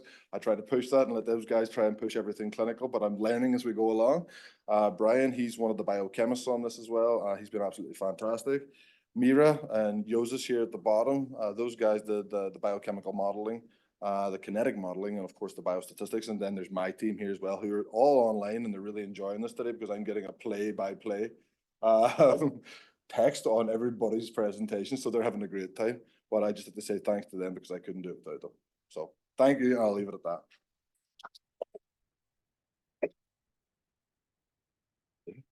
Thank you very much. I think we have time for one question while we get set up for the next. Well, I just want to know how excited your organic teacher was when you got back in touch with her. Tell us about that. That's amazing. Well, Marie was absolutely phenomenal about it. She couldn't believe that I was contacting her because she taught me in Belfast 20 years ago. And I contacted her 2 years ago and asked her if she could do it, and she just couldn't believe it. And we're actually doing a couple of different studies now as well. And we've got another R01 together too. So yeah, she's a force of nature. But she was like, I can't believe that you're doing this sort of thing. Did you get a good grade in her class? I did. Good. That's a great story. Thank you. For someone who's really, really novice to metabolomics, how do you think about arginine metabolism and kind of what it ultimately would mean for, I mean, are you thinking of sort of nutrition as potential targets, or? Yeah. There are the nutraceutical aspects that you can go down, but so one of the beauties of metabolites and metabolomics is that it's very amenable to change. You can use diet, you can use drugs, you can lose lifestyle, whereas genetics, you're not changing them very easily. So yeah, there's a couple of different avenues that we're looking at. We were looking at, well, I'm actually collaborating with a colleague now at the west side of our state who's identified a drug for altering perturbed polyamine metabolism in rare diseases. So it's something that is very, very well tolerated. And it's something that we're looking at now in terms of, that's why I was very interested in the mouse models, and I'm very interested in cell lines as well. I've actually got a review in my bag, we just took the review. Because that's where we see ourselves going, because we've identified the target, we've done the fishing experiment, we've zoomed in and we've shown that there's changes there which can be modeled upon. So either is that a nutraceutical or is it a drug? You know, there's a couple of different ways that we can go about it. Yeah, absolutely. Cool. Sounds great. Thank you very much. All right. And last for the day before our big discussion will be Dr. Shouri Lahiri, who is in the neuro ICU at Cedars-Sinai, and he will share with us about peripheral inflammation and delirium. You're going to prefer your other, gives me an opportunity to ask another question, looks like. Yeah, great. So while If he's pulling that up, can have you looked at the kynurenine pathway at all? And is that in the same area? Because we've been interested in kynurenines for a while, and we have capabilities of doing it. We were looking into it. When you're talking about that, there's a friend of mine, a colleague of mine, who's very interested in, well, all he concentrated on is glioblastoma research, and the kynurenine pathway is very, very important for it as well. So we have the capabilities of doing it, but we haven't looked at it per se in the same level of details we have here with our. let's talk about that later. I think it's a very interesting pathway about delirium. Yeah, okay. Thanks. And then if you're talking about omics and have you guys looked at all at or have you guys thought at all about the interaction of the microbiome with some of the metabolic derangements? Like, for example, in the ICU, sometimes we'll have some patients who become uremic just from the feeding they're getting, and there's this hypothesis that there's like this urea dysbiosis happening in the gut, and then they're already primed for it with their gut, and then we provide the fuel with basically a high protein feed. A lot. Basically, so this is one of the questions I was going to ask, but I didn't think it was the right area to ask it, is that I'm working a lot with pediatrics. So we see a lot of TBI. And what we're seeing in the TBI is that there's an increase in metabolites, specific metabolites, which come from the microflora. And why is that? We don't know. It's really brand new information as well. I actually present on it next week. I'm trying to figure it out, but we are very interested in microbiome and delirium, because the majority of these patients with TBIs also develop delirium in pediatric ICU. So it's something that I was going to ask about delirium and the pediatric population, but I didn't know if it's the right place to do that. We can give you some names. Okay. definitely know some folks you could get in touch with. Can you talk a little bit about the statistical challenges when you're sort of like looking at so many different, actually, I will ask you that question afterwards, because it seems like we are maybe close. Okay, yeah, I don't want. Yeah, but we run into that issue with the EEG analysis. It's very curious.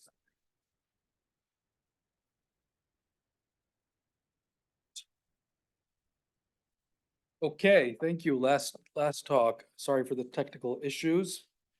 These are my financial disclosures of no relevant conflicts of interest. Okay, so the hypothesis that peripheral inflammation induces delirium, this has been around for quite a while, that this notion that something in the periphery is systemic stress or an infection or some inflammatory injury releases inflammatory mediators into the blood, and that finds its way into the brain and challenges and stresses neurons that manifests as delirium. And, this has been around for a while. And even this is interesting data or samples that were made available to me by Wes and Chris Hughes, who are both here. Basically, the hypothesis here was that either NFL, GFAP, Tau, UCHL1, or IL-6 would predict delirium duration. Nothing did except IL-6. And, just again, this correlation just keeps showing up in different studies, different associations, the role of IL-6. And so this was an initial focus of my lab. And as we see here, even in a heterogeneous, critically ill patient population, if anything correlates with anything, it's actually quite remarkable. And here we have an R of 0.22 and a significant correlation. But of course, correlation doesn't mean causation. And again, that was initial emphasis of my lab, as I'll show you in a second. So how can IL-6 induce delirium? Well, we think that the trans-signaling pathway is responsible, where IL-6, the protein, binds the soluble IL-6 receptor in the blood, and this allows it to gain direct entry into the neuron and circumvent any classical membrane receptors which neurons lack, and directly induce apoptotic or early apoptotic changes. In our model, that's cleaved caspase 3, which is an early apoptotic marker, but it has other diverse regulatory functions. This photo micrograph, which you can't really see very well here, is a kind of a common finding in our lab. The CC3 is in white and IL-6 is in red. So it's like in the soma of the neuron, we're seeing both the co-localization of IL-6 and CC3, suggesting some direct relationship there. But again, a common histological finding in our lab. So what is cleaved caspase 3? Well, like I just said, it's an early apoptotic marker, but it has diverse regulatory functions. We've found that it correlates with delirium-like behaviors in our models. So for example, animals with higher frontal CC3 tend to spend more time on the periphery of the open field maze, less time in the open arms of the elevated plus maze, and these two are kind of markers of anxiety, executive dysfunction. Stigmataxis is the mouse behavior term. And then in the Y maze, spontaneous alternations is a marker of, it's an assay of attention and short-term memory. And the normal animal will kind of alternate between the arms of the Y maze, whereas an impaired mouse will kind of go back to the same arm and be confused about where they are. So an inverse relationship between hippocampal CC3 and spontaneous alternations on Y maze. And we find these tests to be relatively reliable and consistent across our assays. So using these models, we showed that in a model of ventilator-induced lung injury, when we induced this with a high tidal volume mechanical ventilation, there's elevated CC3 in the frontal cortex and hippocampus. The SB here is a spontaneously breathing condition. So animals were not anesthetized or mechanically ventilated. The 10 cc per kilogram, they were anesthetized, they were mechanically ventilated, but it was a less injurious hit. So it was only 10 cc's per kilogram that doesn't generate the same robust immune response. And the villi was a 35 cc's per kilogram hit, which is very, very high, and it was only for 2 hours.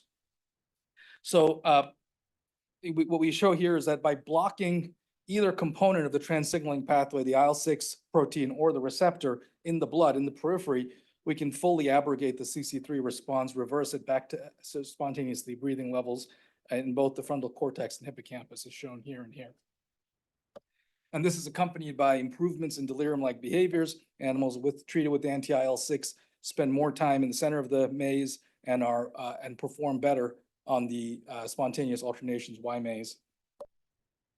In a different model, an orthogonal distinct model, that was a barotrauma model of high tidal volume, but in an infectious model of urinary tract infection achieved by transurethral inoculation of E. coli, we also showed that by blocking IL-6 in the periphery and blocking IL-6 trans-signaling, you can abrogate the CC3 effect, and that's shown here in histology. It is a little less robust of a response, and as you see that with more sample size, you require a lot more animals to see this effect.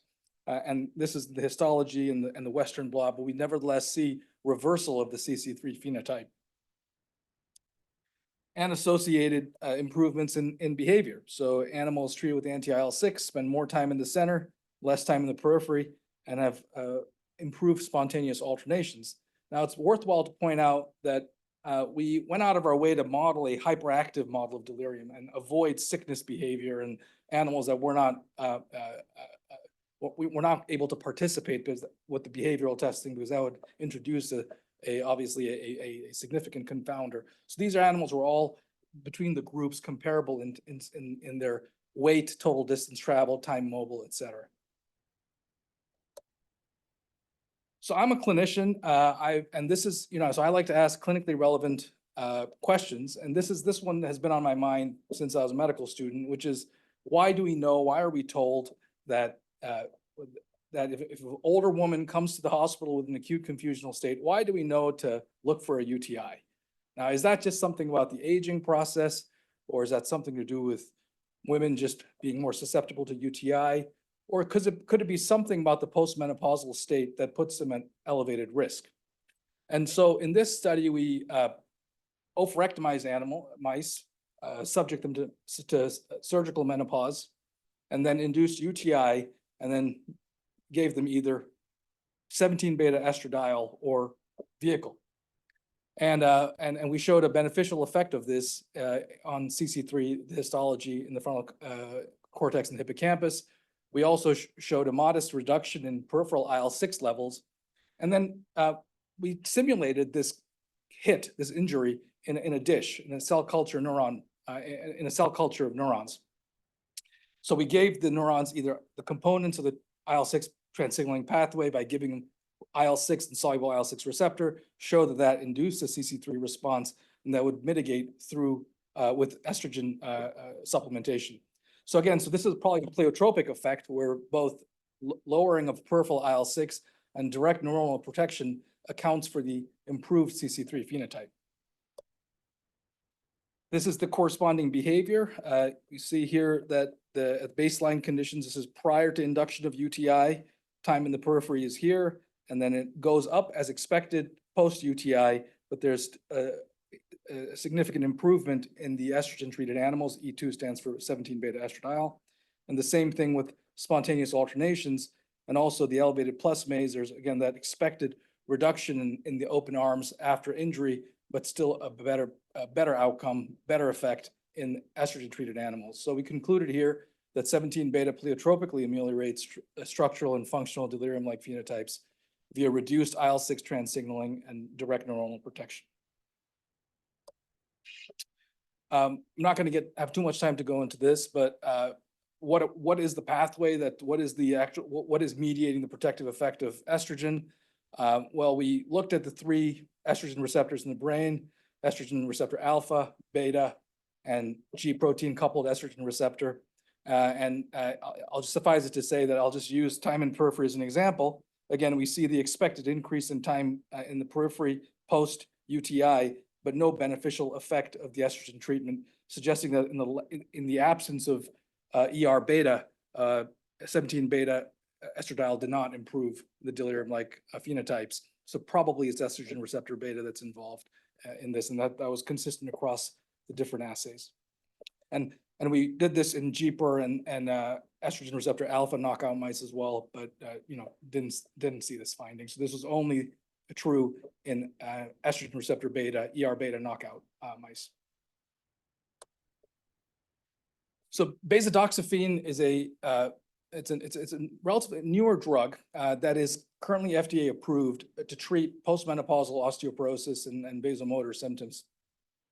And this serendipitously combines our 2 hypotheses, which is it blocks the GP130 transmembrane protein that exists on neurons that facilitates IL-6 trans-signaling, and it agonizes estrogen receptor beta in the brain. So we thought, okay, well, this is great. Let's try this and see if we get even an augmented effect, a stronger effect on our readouts. And so we designed a simple experiment where we gave basidoxifene for 4 doses for 4 days, and then did our regular assays and readouts. And sure enough, there was a significant improvement in CC3 in the frontal cortex and hippocampus, improvements in the Y maze, spontaneous alternations. We also started doing novel object recognition at this point. There's an improvement there, as well as an open field. We started looking at fecal pellets as another marker of anxiety, and there was an improvement there. And then what we always like to see when CC3 in the frontal cortex correlates with the behavioral, individual CC3 levels correlate with their performance on behavioral tests. That kind of just gives us a little more confidence in the readout, and we saw that here. So basidoxifene, I think is again, it's an FDA-approved drug. It's already being used. In the US, it's used slightly differently than it is in other parts of the country, but it may be a candidate drug that, and especially a short-term use of this drug, perhaps in the post-operative or perioperative setting, where this could be used to improve outcomes. But that's, we need to do a clinical trial. But, perhaps patients who have dual indications, this would be a reasonable thing to try. If you're at risk for delirium and you have, postmenopausal osteoporosis, well, and you're going to do something about the osteoporosis, this may be a drug to try. So as a clinician, again, I'm always anxious that what we're evaluating in the lab is relevant to patients. And so this study would not have been possible without Wes. So thanks, Wes. And the hypothesis here was that inhibiting IL-6 trans signaling would be associated with improved delirium in patients with COVID. And so this is a direct kind of translation of the preclinical laboratory work. The inclusion criteria are shown: age over 18, diagnosis of COVID-19 infection, admitted to the MICU or COVID ICU in Vanderbilt. The control group received steroids. The tocilizumab group received steroids and tocilizumab. I'll remind you that tocilizumab is an IL-6 receptor antagonist.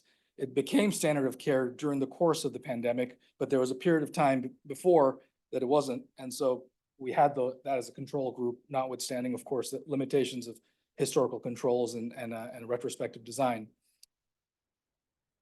So we started off here with 373 patients, ended up with 69 in the analysis, the tocilizumab group, and 184 in the control group.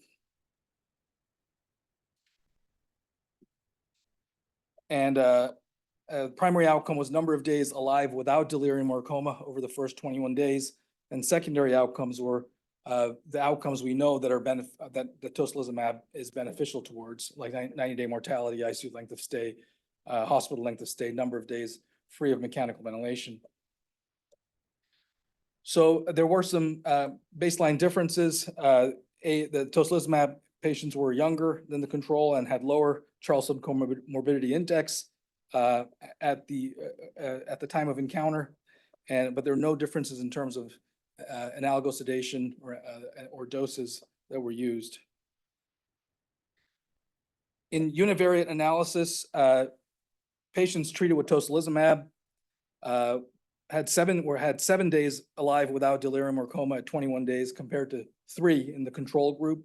There was a trend towards less delirium coma occurrence in the tocilizumab treated patients compared to the controls, and a trend towards improved mortality, but these were not statistically significant. But then after kind of proportional odds logistic regression analysis, adjusting for various factors, including sex, SOFA, Charlson comorbidity index, doses of analgesics, and those are the main ones. Delirium, tocilizumab treated patients remained statistically more likely to experience delirium-free or coma-free days compared to controls. And there was maybe a trend for death at 90 days, but again, not significant as indicated by these forest plots. So our interpretation of this is that despite being underpowered to detect kind of known beneficial effects of tocilizumab, there was still a beneficial effect on delirium and coma, which I think is noteworthy and perhaps enough to justify something in the future. Because IL-6 is not unique to COVID, and a lot of systemic inflammatory conditions, ARDS, et cetera, others, UTI, these all are common in that there's elevated or even post-operative patients. So this is just the summary kind of how this works. Again, tocilizumab blocks the IL-6 receptor and then interrupts the trans-signaling pathway and thereby improving delirium and coma outcomes. So to summarize, I don't know how I'm doing on time, but You're okay. oh, I'm okay. Am I rushing through? No, Okay. You're right at 15 minutes. Perfect. So IL-6 trans-signaling appears to underlie the pathogenesis of delirium. Attenuating IL-6 trans-signaling in the peripheral circulation may be a novel therapeutic approach to prevent or treat delirium. I think 17-beta estradiol or beta-doxyphene are potential novel preventative treatments or therapeutic treatments in high-risk postmenopausal patients, and I think even more so in patients who have dual indications, because now there's been a resurgence of interest in terms of hormone replacement, and so this, we often get asked whether someone would be eligible for this treatment. Obviously, it's too early to say yes, but if there's a dual indication, you can lean in one direction or not.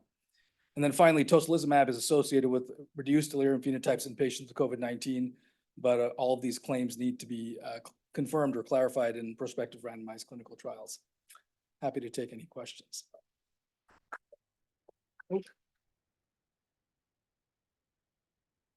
Yes, sir. Shouri, can you go back to the previous slide, please? Thank you, first of all, for bringing this idea to us, allowing us to collaborate with you over the years. It's been amazing. He keeps coming up with these great ideas. It's been a ton of fun to watch him go with this. I'd like to know if you think there's a connection between the second bullet and the third bullet. In other words, does that proposed basidoxifene, does that do what the second bullet's proposing? Because I don't understand estrogen biology well enough to know that that's the case. Yeah, it's probably, they're two redundant bullet points, but Okay. 17 beta estradiol appears to reduce peripheral inflammation. So that's one mechanism by which it would overlap with the IL-6 transsignaling hypothesis. And basidoxifene blocks the receptor, the transmembrane protein, glycoprotein 130, which sits on neurons that facilitates or that enables the transsignaling pathway. So yes, both of those in some way have an effect on IL-6 transsignaling. Okay, so I always practice a relationship enhancement with my kids nowadays. So I say, what I hear you saying is.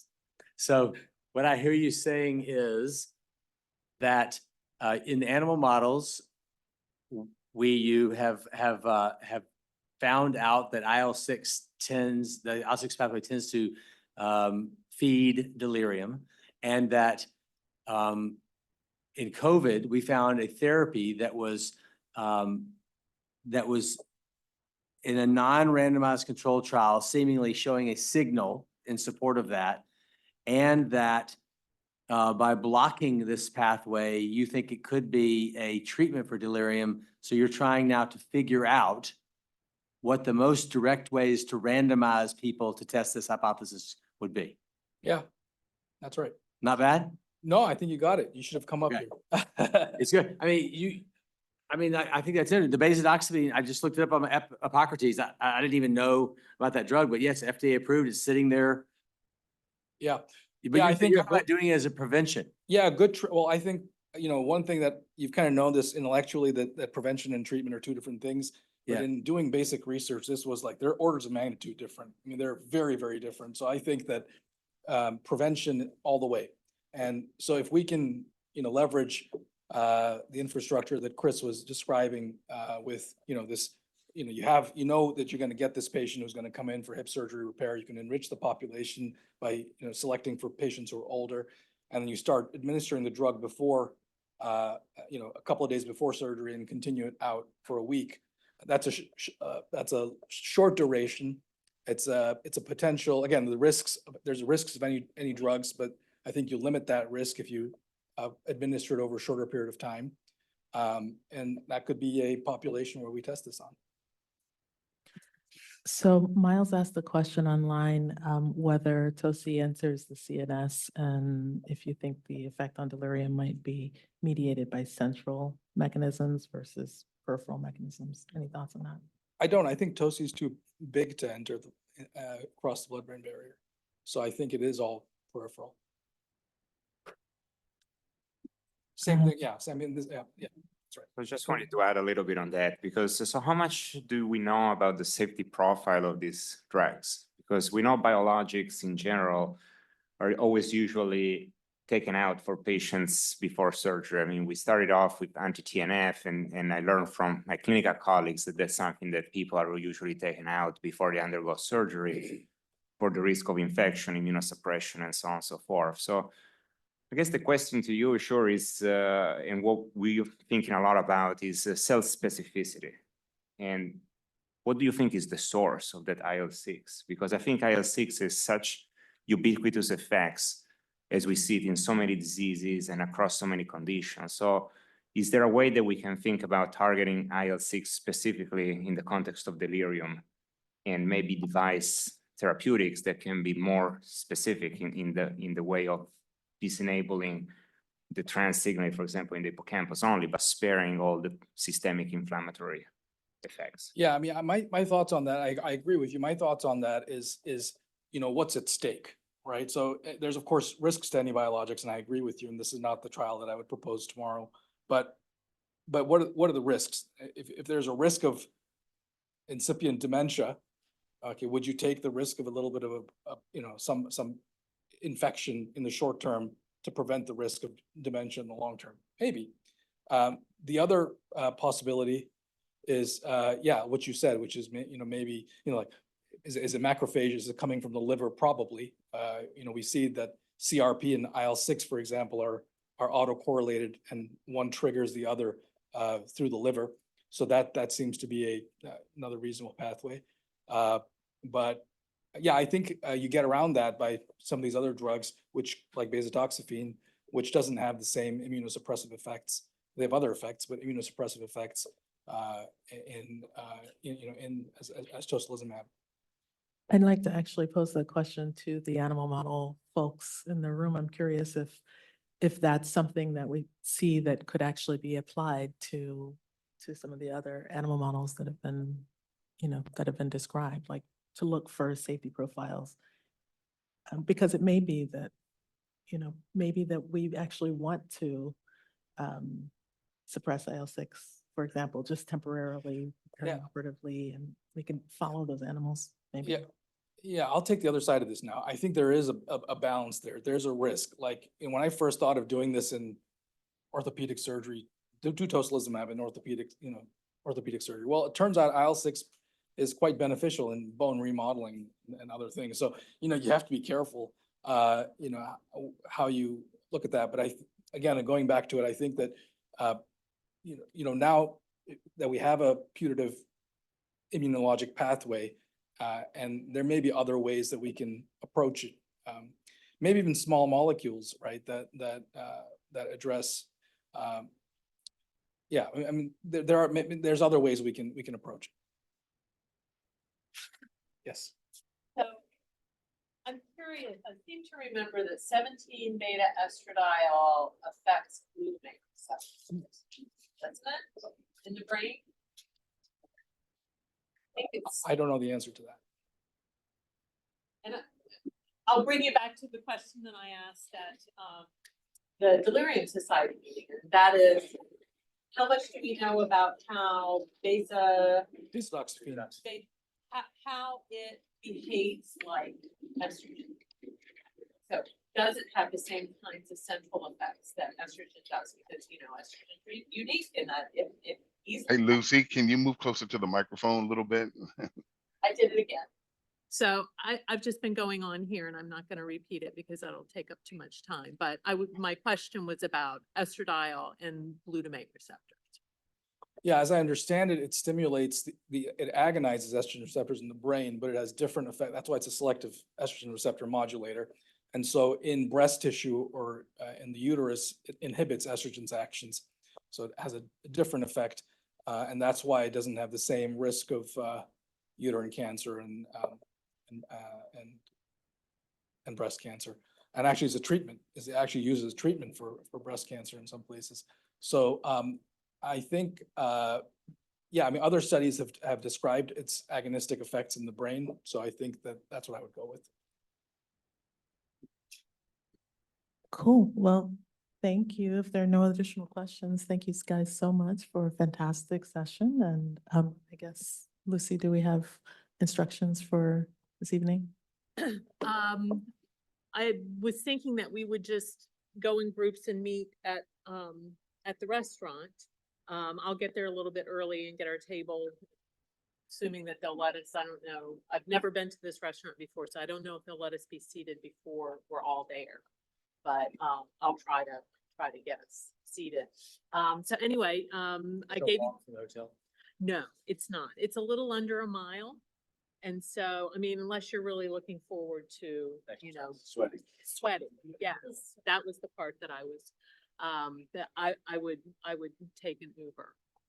And I think that Donald gave you instructions for how you can do it and not even incur it. Yeah. Great. So we'll see you there, 7 o'clock. And for those of you that don't join, we'll see you tomorrow morning at 9. Thank you, everybody. Thanks,